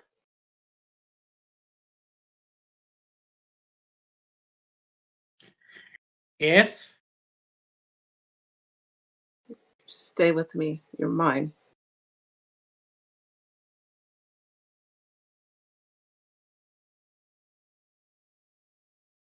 I know this game, I've played this game. You played it with amateurs, so just say Still the you're mine. same game. I'll give you whatever you want. Just stay I with me. know I'm not a trick. You can't trick me. You can't come at me like this. I'm no trick. How are you going to get out? I'm no junkie. You're not going to get out. You might as well just join me. Looks at the bullet in her hand.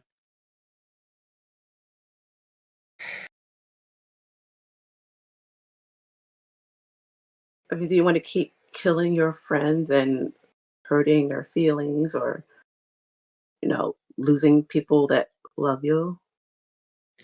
I need to check our lines and bails I'm sorry. before I do what's on my mind. Okay.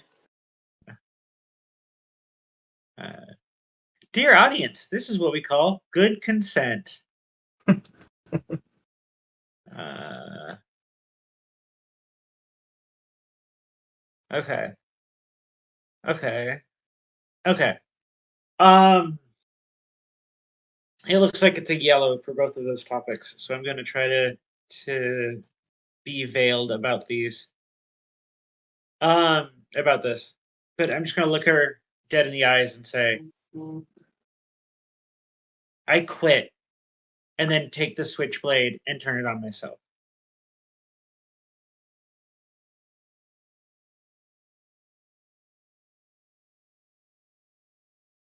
It um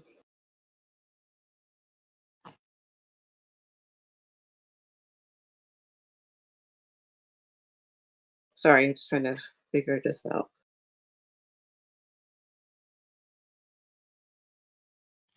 While you're thinking, I will explain to the audience that I checked our lines and bails form under the physical harm category for self-harm and suicide, both of which had, I think, one green and two yellows, meaning that it's a yellow for the game, meaning that it would be veiled. I would be vague and not go into details.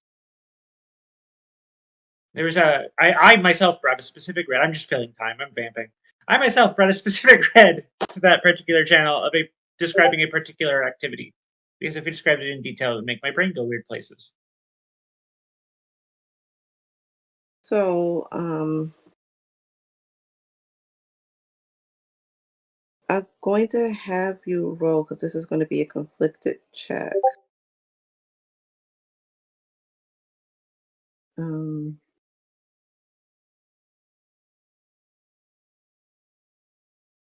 it's hard because you're not attacking someone. Oh, thanks, Jody. I'm not someone. Thanks. No, I'm teasing. I'm teasing. I'm just trying to be silly.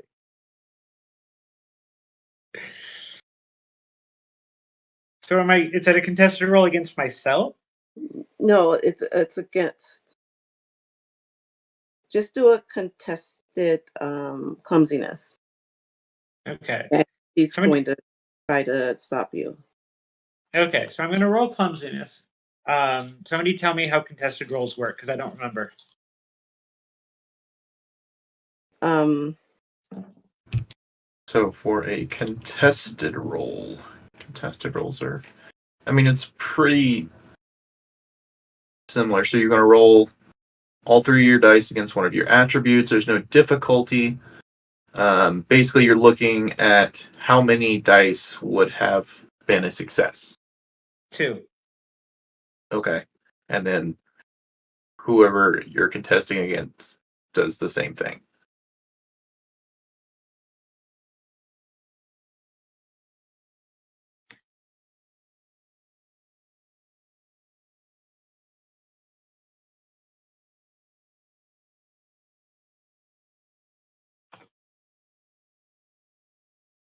Which presumably is autumn. Yeah.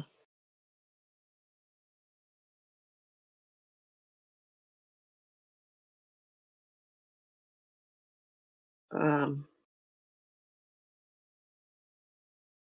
just to make sure I'm reading this correct.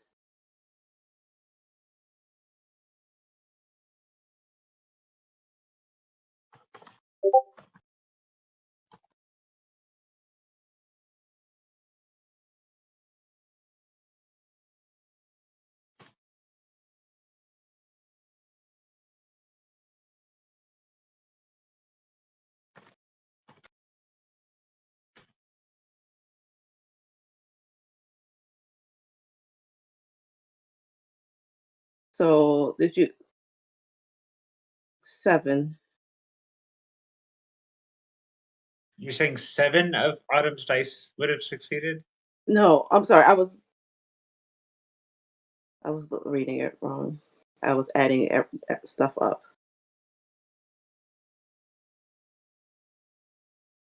Or was Oh, like, no, I was looking at the wrong thing. I'm sorry. I was doing an initiative check. That's not what I wanted to do. I was like, if Autumn is rolling 7 dice, then there's no way I'm succeeding.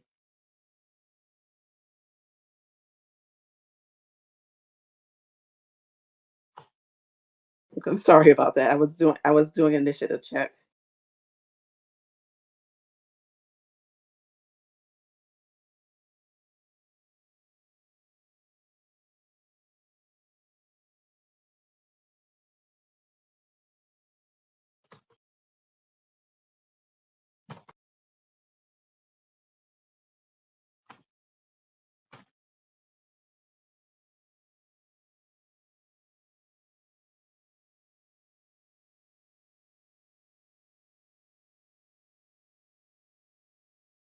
Let me try this again.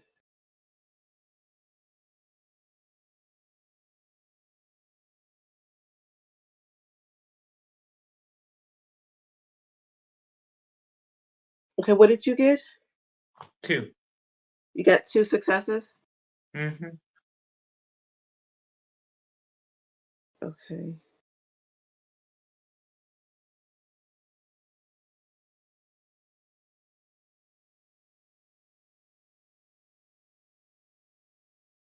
I got 2. So So in that case, in a contested check, if it's a tie, the defender of the challenge would be the winner. which one of us is the defender?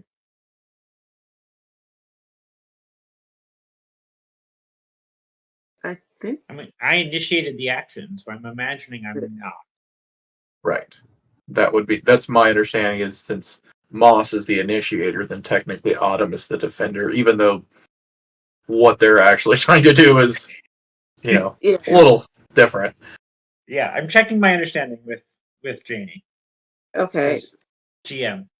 Yes. So the switchblade would just Oh, turn into. if I'm failing, I'm going to spend willpower to reroll my dice. Okay. So it sounds like I'm failing. So I'm going to spend willpower. I have 21 willpower. How much of that am I spending? I didn't see your finger rise. I'm sorry. It was a 1. It's always one. It's always one. It just depends on what your stress level is, determines how many dice you can reroll. That's what it is. And you can only do it once per roll, right? You can't just keep spending willpower down. No. That'd So be crazy, wouldn't it? Wouldn't that be crazy? How committed are you? So I spent 1 willpower and ended up with 0 successes instead of 2. It is now solidly a victory on Autumn's part. Oh. Okay, I want to say the switchblade just turns into that apron.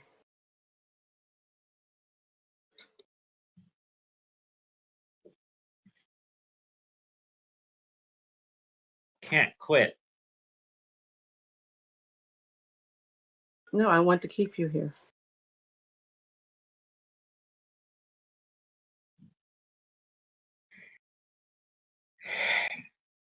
You're one of those Johns. Okay. Just walks over, empty, letting it happen, sits down at the table.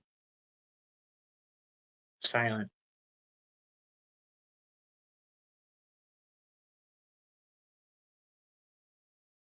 Okay. She smiles and kind of fluffs her hair out and turned around and said, "Okay, everybody go back to having dinner.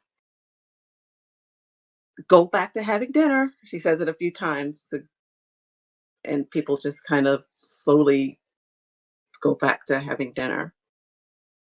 The three of you, go have dinner. Do your things that you do. When you call that one name, she points to Jody, so you call that one names, and then the other one kind of says things, and there's like a little bit of tension. I love watching that. Simon will turn back around at the flaming bar, dart his hand in to grab another bottle of something. Yeah. Pop it Oh, open and start pouring it on the we had floor. the flames are gone. Oh, bother. Click. I don't know the one I found. Just Oh, do you want now it's on flames? the floor. Oh, right, right. You're the one that likes flames. Not the Oh, way I would put it. well, that's the way I put it.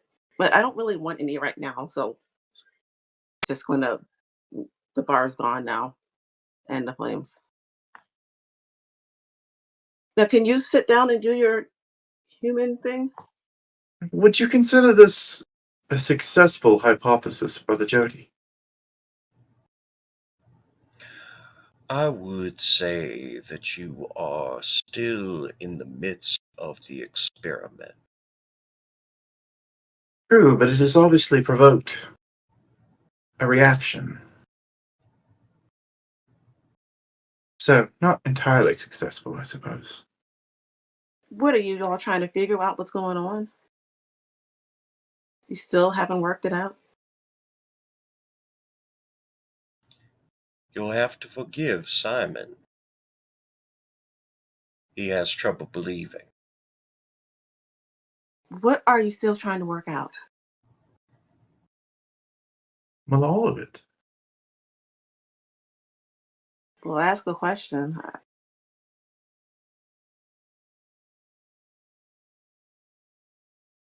What reason would I have to think that you would be willing to answer any questions now? Well, because I got you all here. I'm a little bored, and that little Sheila got away. Okay, when do you get her for me?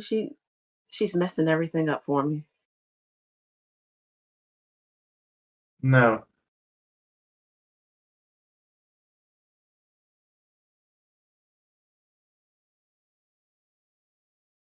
Okay, so what questions do you have so you can get back to doing your human stuff and I can get my show back? Are you familiar with T.H. White? No. Geoffrey Chaucer? Yes. What about Wadsworth? Sounds familiar. Lord Byron? Yeah, it sounded more and more familiar as you keep talking. The Marquis de Sade? So you're mentioning it in book. I'm just curious. Yes, I've heard of those authors. They're in the library. They are Would indeed. you could enjoy that library if you just stayed here. I was enjoying my library quite well before you came along. Yeah, but mine is better. Yours is not real, and Well, therefore it is a pale imitation, and it therefore cannot be better. I mean, it's the whole reality question. But what? So you want to get back to your books? You don't want to? I have more books. I have I'd a lot. like you to fuck off into whatever existential playground you came from, you indescribable metaphysical toddler. This is where I came from. This is all mine. You remind me of a book by Stephen King. Are you familiar? Yes. Where there was a child who was somehow possessed of some kind of metaphysical force and created realities. And his childhood toys suddenly became real people, but they were different. They were dangerous and malevolent. You remind me of that child. Yeah, he was a brat. I mean, why would you? He worked against himself. He was a child. He did not know what he was doing. Well, he should have been trained better. And yet you act so much like him.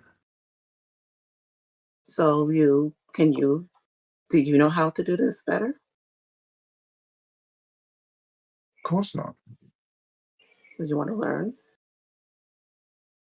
Why would I do that? It's so interesting to watch people. So just come I stay. hate people. I dislike people. I don't like being around people. People are emotional.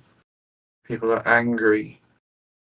People disrupt the calm that I have built over many, many years that has kept me from partaking and allowing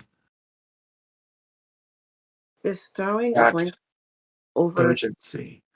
is throwing a blanket over the chaos of your life really building calm, or are you just hiding from reality, from your life, from what you've done?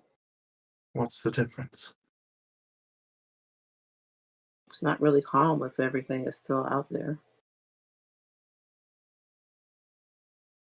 If it wasn't calm, then I would have burned to the ground many years ago. You sure you haven't? It only Depends on how philosophical you want to be, and to be perfectly honest, most philosophy is simply mental masturbation. it took less than a day to break you. And hence why I don't like to be around people if I can help it.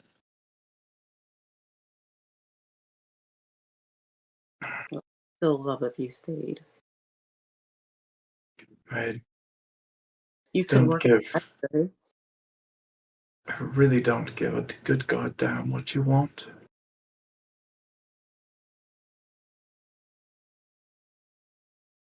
Well, I've got one of you. I don't know where the one with the truck went. Sheila's out there ruining everything. Jody, are you staying? Please. I'm sorry, I stopped paying attention whenever you started blowing smoke. Well, it's simply Jody. I just want you to stay here with me.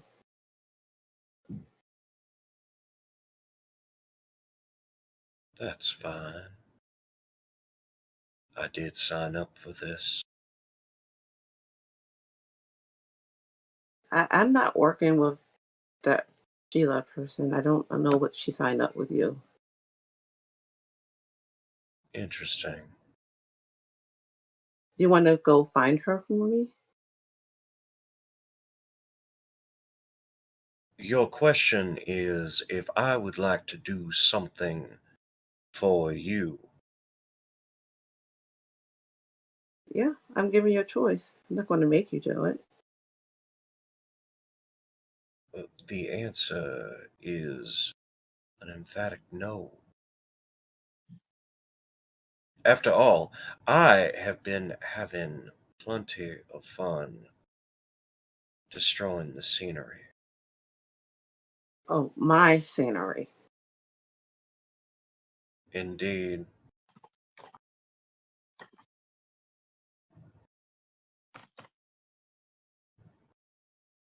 Right, so I'm going to have to make you all pay for that.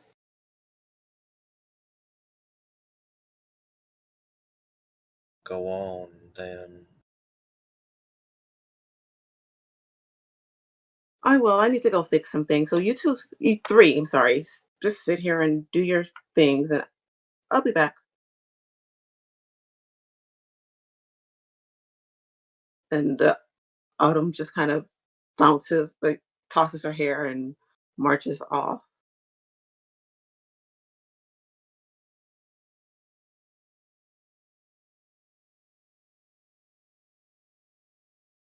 Just leaving the three of you there.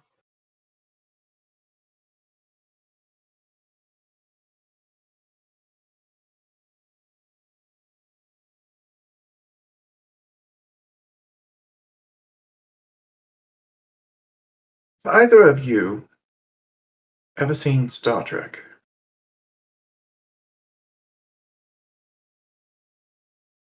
Like just slowly turns Bo's head in your direction to look at you to indicate that he heard you. Does not say anything. There was a recurring character on one series of it, the Next Generation, excuse me, who went by the moniker of Q. Was a godlike entity of sorts who could create realities to their whim, and typically did so because they were bored or selfish, or much like this toddler-esque entity. Can't help but draw conclusions there. Or rather, draw similarities, I suppose I should say, not conclusions. I'm also going to remind all of you that the character Ben, that the player's not here tonight. Hmm. Let you all know that he was in a town previously a lot like this, where their person was the town. So this isn't unheard of.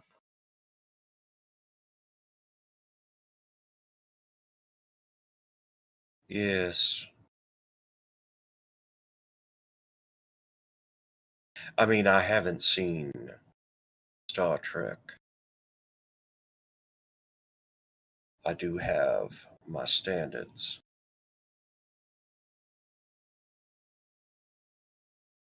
But it does appear that Autumn is not who I thought it. I see. More than one of these individuals, then it would seem. Perhaps, or maybe we just ended up finding the most droll version.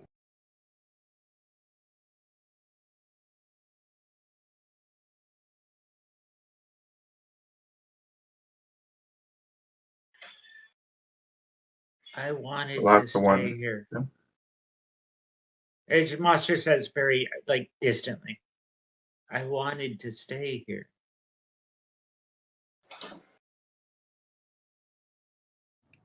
Of course, offering you something you want.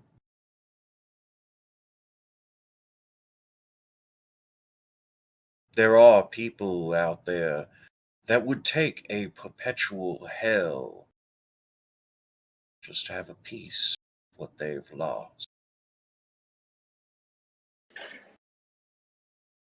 But then she took it.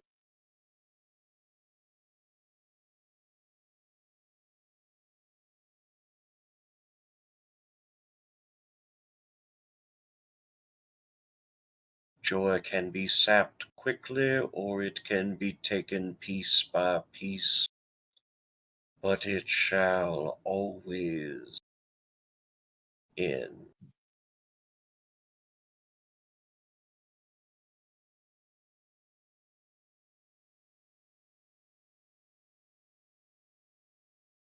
I'm just not going to be any fun. She should get sick of me. And the butterflies will come back.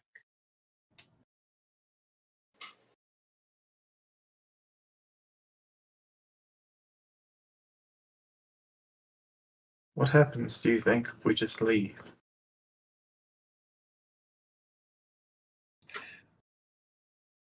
Jody stands up and points his cane.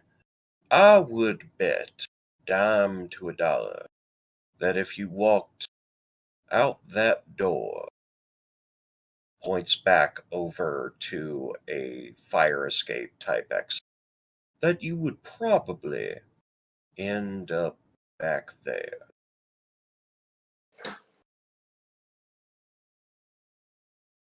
Seems a reasonable hypothesis given our situation.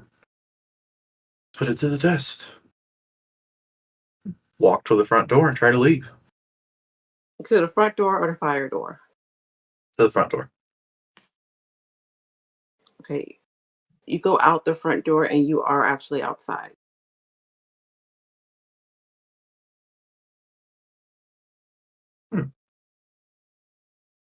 You can hear this annoying fight of Sheila yelling at someone that you've heard all night. It was really annoying.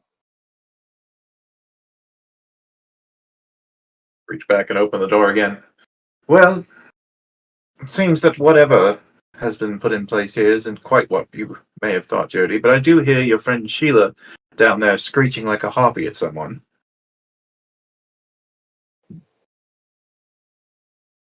Well,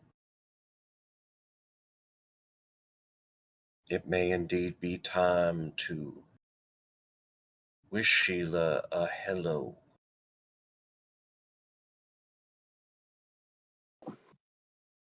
And Jody will start walking toward Sheila. Is anybody else joining Jody? Moss stays at the table just staring forward. Simon is going with Jody. Okay, well, I am going to do the weird things that I've been doing this whole game, and your table is outside now because I want you all there. Sorry, that's a big railroad. I'm sorry. No, that makes sense. Perfect. You go and you see there's Sheila, who is yelling at this old guy that's probably her dad, and there is Autumn, who is trying to take something from Sheila. All three of them are fighting. Well, the guy is trying to keep the two young ladies from fighting too much, and Sheila's insisting that Autumn give something back to her.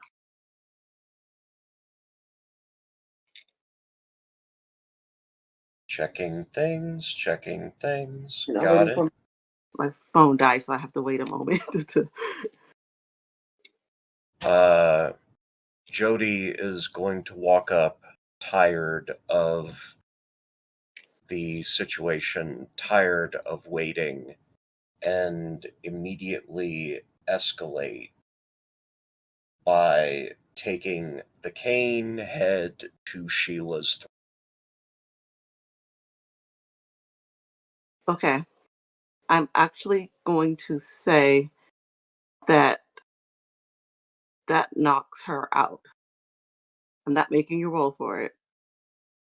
It's just something that works with the character. it knocks her out, and she is laying on the ground, and the guy looks slightly concerned. What In was it that Autumn was trying to take from Sheila? Um, it was a oh my gosh, phone come back. Sorry. I let it die. I shouldn't have.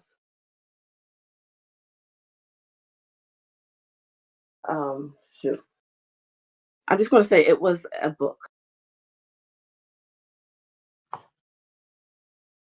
And my phone is taking forever to charge. So I'm just going to hope that I get the phrasing right on this. If it's not quite right, then it's not right. And the guy's going to he's going to take the book and he's going to look down at Sheila and say that, um, Sheila, you cannot keep all of your crazy creatures for yourself.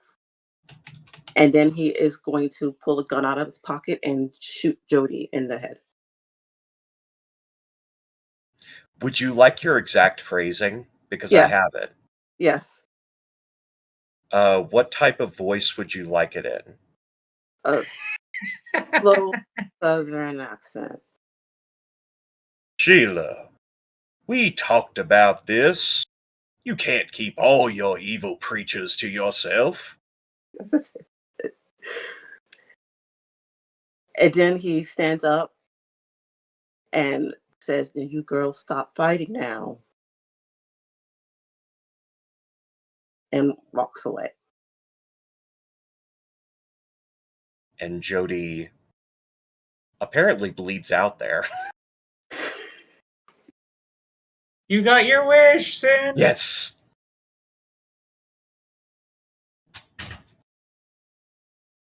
Yeah. So I didn't expect that.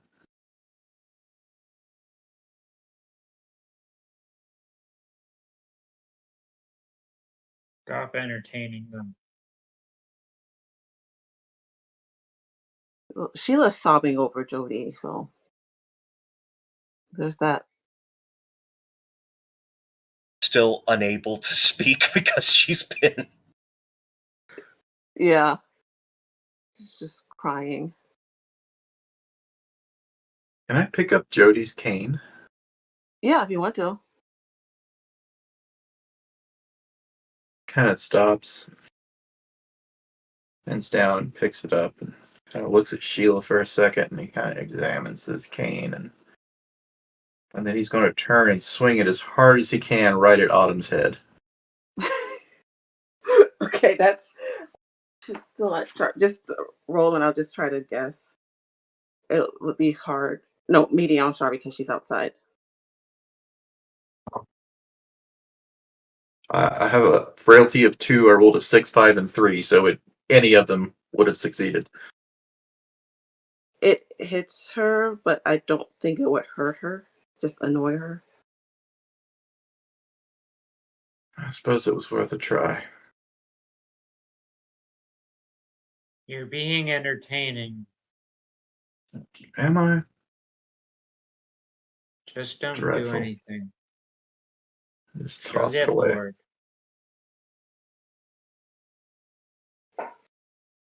Why did you do that? Show that you're creative enough to come up with a reason.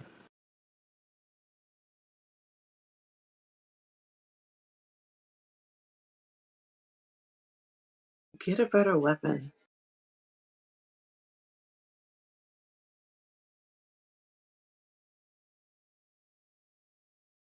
Sorry, fresh out.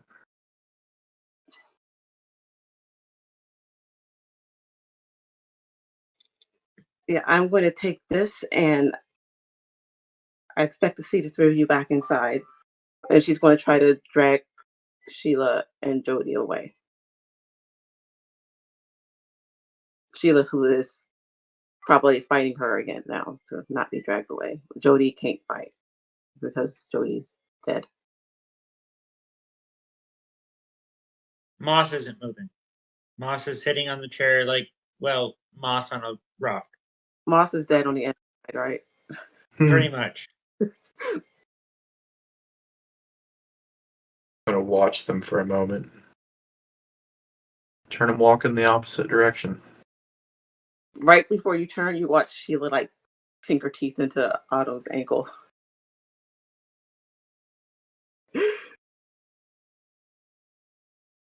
Vicious. But as you walk, you do realize it's like you do end up back where you started.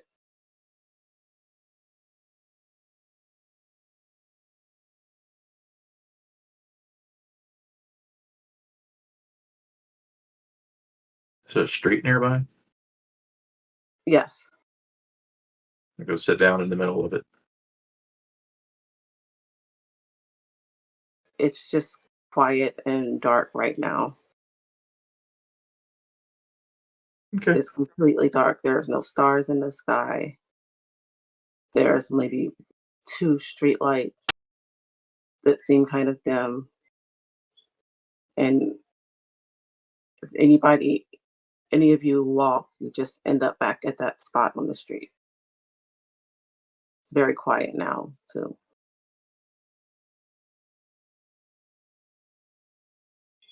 And the only thing you see when you look down at Jody is like the largest smile on his face. Yeah, you know what? Yeah, Jody is back for some reason. Jody didn't get, you saw Sheila trying to drag, not Sheila, Autumn trying to drag Jody away. But Autumn was not able to. Jody is got that grin on his face. After some amount of time, there's much ability to tell time since nobody is moving and nothing is moving. Moss will say, finally got what you want, huh?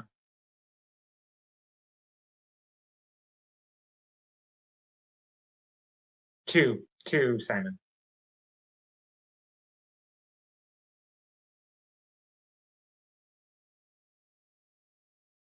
What do you mean? Quiet, calm, nobody around. Suppose it is rather pleasant when you put it that way. At least it would be if I could ignore the fact that we're basically here as slaves. So stop.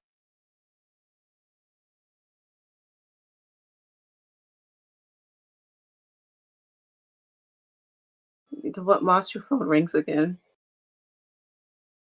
Moss is ignoring it.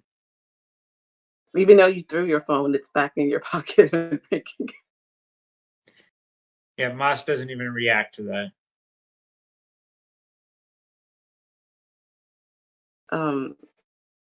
A radio that you didn't know existed does play, and you do hear Jody speaking. You want the there is no escape again? Yeah. Yes. There is no escape for the sinners. There is no escape. And let me see what time it is. What time is it? I hate not having my phone. It's like 9:15 here in Mountain. Okay. 8:16 here in Pacific. We're about 2:45 in if you want, and we didn't take a break if you want to call it. Yeah. So I'm going to say that as you hear Jody's voice say there is no escape, Moss, you see Stanza walking towards you.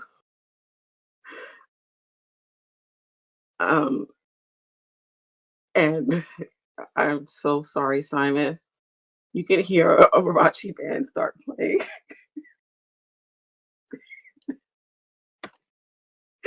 Just because why not give Simon the most out of place, kind of annoying noise possible.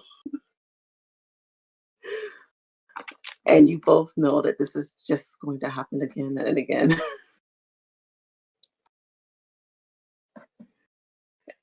And we just kind of, the camera pans out and it's just all darkness all around you.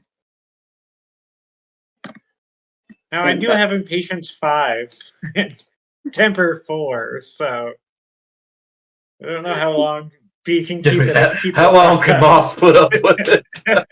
Yeah. Well, we'll have to find out next time for the finale. But this was Jody's finale. Yeah, I'm sorry. Just as long as you've learned your lesson, Sin.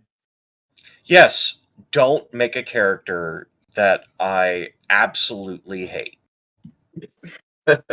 Like, hate with every fiber of my being. And I'm sorry, that got dark for a little while. Are you all okay? I mean, I'm the one that made it dark Yeah, in I many just want senses, to make sure. so I still is want to make everyone okay? sure it's okay. I'm just checking in. I Yeah. am fine. Okay. I just wanted to just double check, that's all. And since this is the episode before the finale, I would like to give Sin an extra chance to say their goodbyes and let and they can let us know anything or whatever. Sin gets an extra long intro because they're leaving us. Oh, okay. I'll have to leave you Sounded more bad. often. Sorry. No. Supposed to sound bad. No. Hello. I am Synthetic 20. Asynthetic 20 on Twitter, Synthetic 20 on Blue Sky. I've been an awful preacher man who did die. Last time I play a character like this, I swear, made it so off the wall.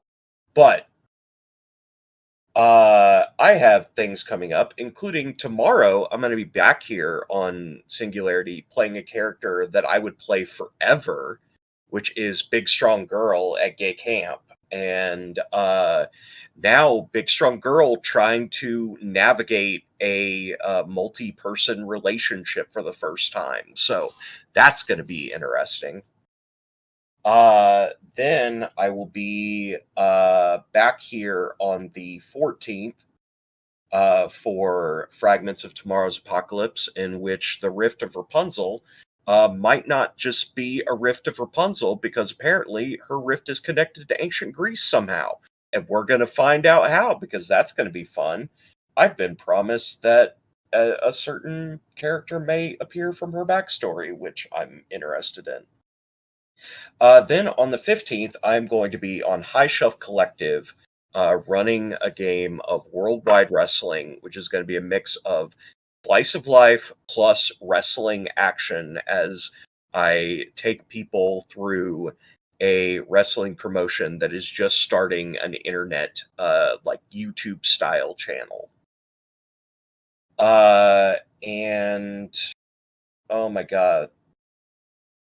I wanted to take you through 2 weeks, which takes us to the 19th on Nerds with Dice, in which I will be doing Apocalypse Keys, in which I'm going to be playing Death from the Appalachian folk song Oh Death, which is going to be fucking fantastic. I can't wait for that. That's cool. Other than that, I'm hanging out on a lot of different channels. Most important of which is on the 5th of February. You can find me over on Queensgate Chronicles, which is my channel in which we will be doing my first TTRPG series there. We just did session 0, and all of the characters are fucking too powerful. They are so good. I love them all, and I can't wait to traumatize them. I think that's everything. You know, I make games too. Follow me on the socials if you want info on that.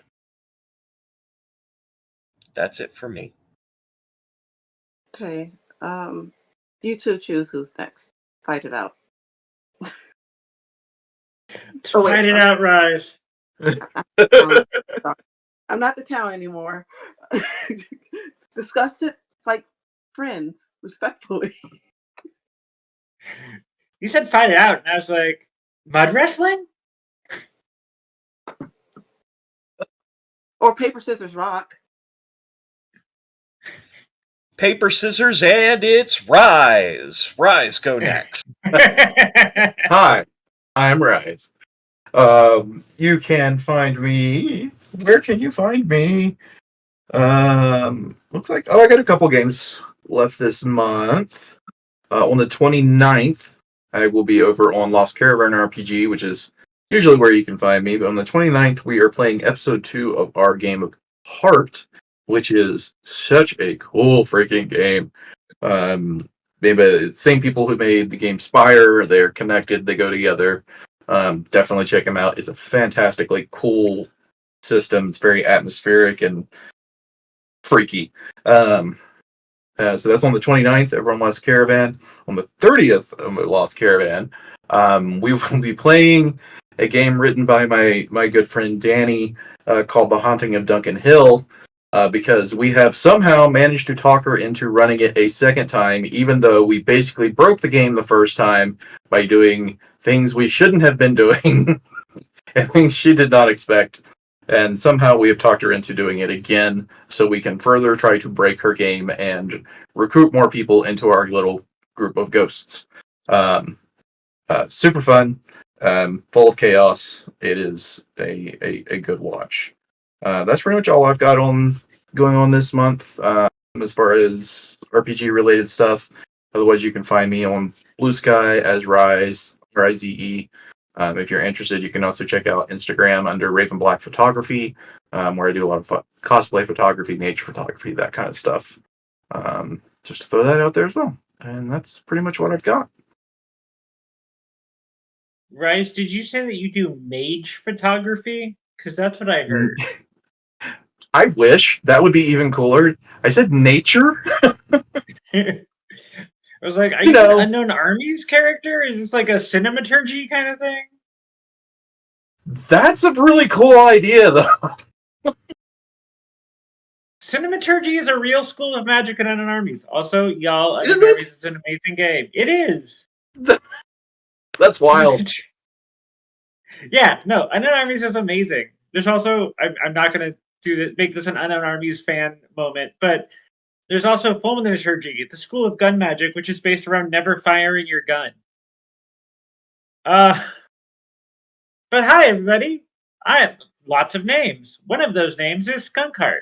I use 3 different sets of pronouns. One of those sets is Fey, Femme, Fear, Fierce. I'm an aspiring TTRPG personality. I got the TTRPG, I got the personality, now I'm trying to put them together. You can next see me playing RPGs on the internet on, I think, this coming Sunday. I think that's how time works. Time is a weird suit made of pants by bosses to steal your labor.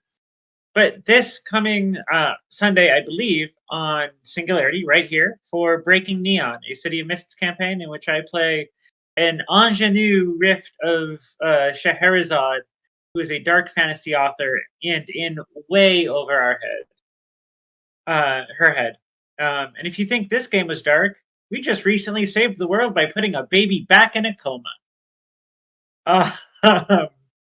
You're Yay, darkness. a week from Sunday, by the way. A week from Sunday. Thank you. I knew there was a weird time thing. Thank you. A week from Sunday. So not this coming Sunday, but the week after that. That is the next appearance I have scheduled. But you should also check out Enchanting Sorcery Productions, another Twitch channel, because there's currently a casting call out for my first GM'd on-stream game, at least in a very long while, which will be a game of Thirsty Sword Lesbians, in which the players will be playing former magical girls being reunited some amount of time after they graduated college when their enemies come back. So if you'd like to see Thirsty Sword Lesbians played in a format other than a giggly one-shot for June, where the people make each other blush and laugh at each other, but an actual story, you should send in that casting call. also have an article in Girls Write These World issue 4, which just came out. Also went in issue 3, but that's been out for like 8 months, 9 months. Issue 4 just came out, so you should buy it. Because I have an article in there, and my sweetie has some art in there as well. Finally, I'm a professional paid GM, mostly running through individual sort of appointment because I am focusing on kink culture centering TTRPGs, and I'm not sure how websites that regularly have 13-year-olds on them are going to feel about that. So if you'd like to get in touch with me, all of my social media can be found at Linktree, linktr.ee/queer mythopoeia, QUEERMYTHOPOEIA. I promise I can usually fingerspell better than that. And yeah, I look forward to seeing you all around the internet. Thank you for hanging out with us. That just leaves me. I am Janie. I came up with this, and earlier today I realized I have, in my universe, I have multiple towns that are people, and it's probably not a very pleasant place for anybody to live. You know, you just roll up one day and decide to have lunch with Houston. Would do. But yes, this is takes place in the game world I came up with. I really appreciate you, Sin, for playing in it this long with a character you absolutely can't stand. Thank you for being a trooper for so long. I really appreciate it. And I appreciate all of you, Rise and my friend with many different names that I can't pick right now. So I'm going to say Kalaya Kaleidoscope Eyes is one of them. Kalaya Skunk Gyroscope. Just combine it. Just combine them all into a melange. Find all of them. The Katamari Damacy of onomastic prognostication.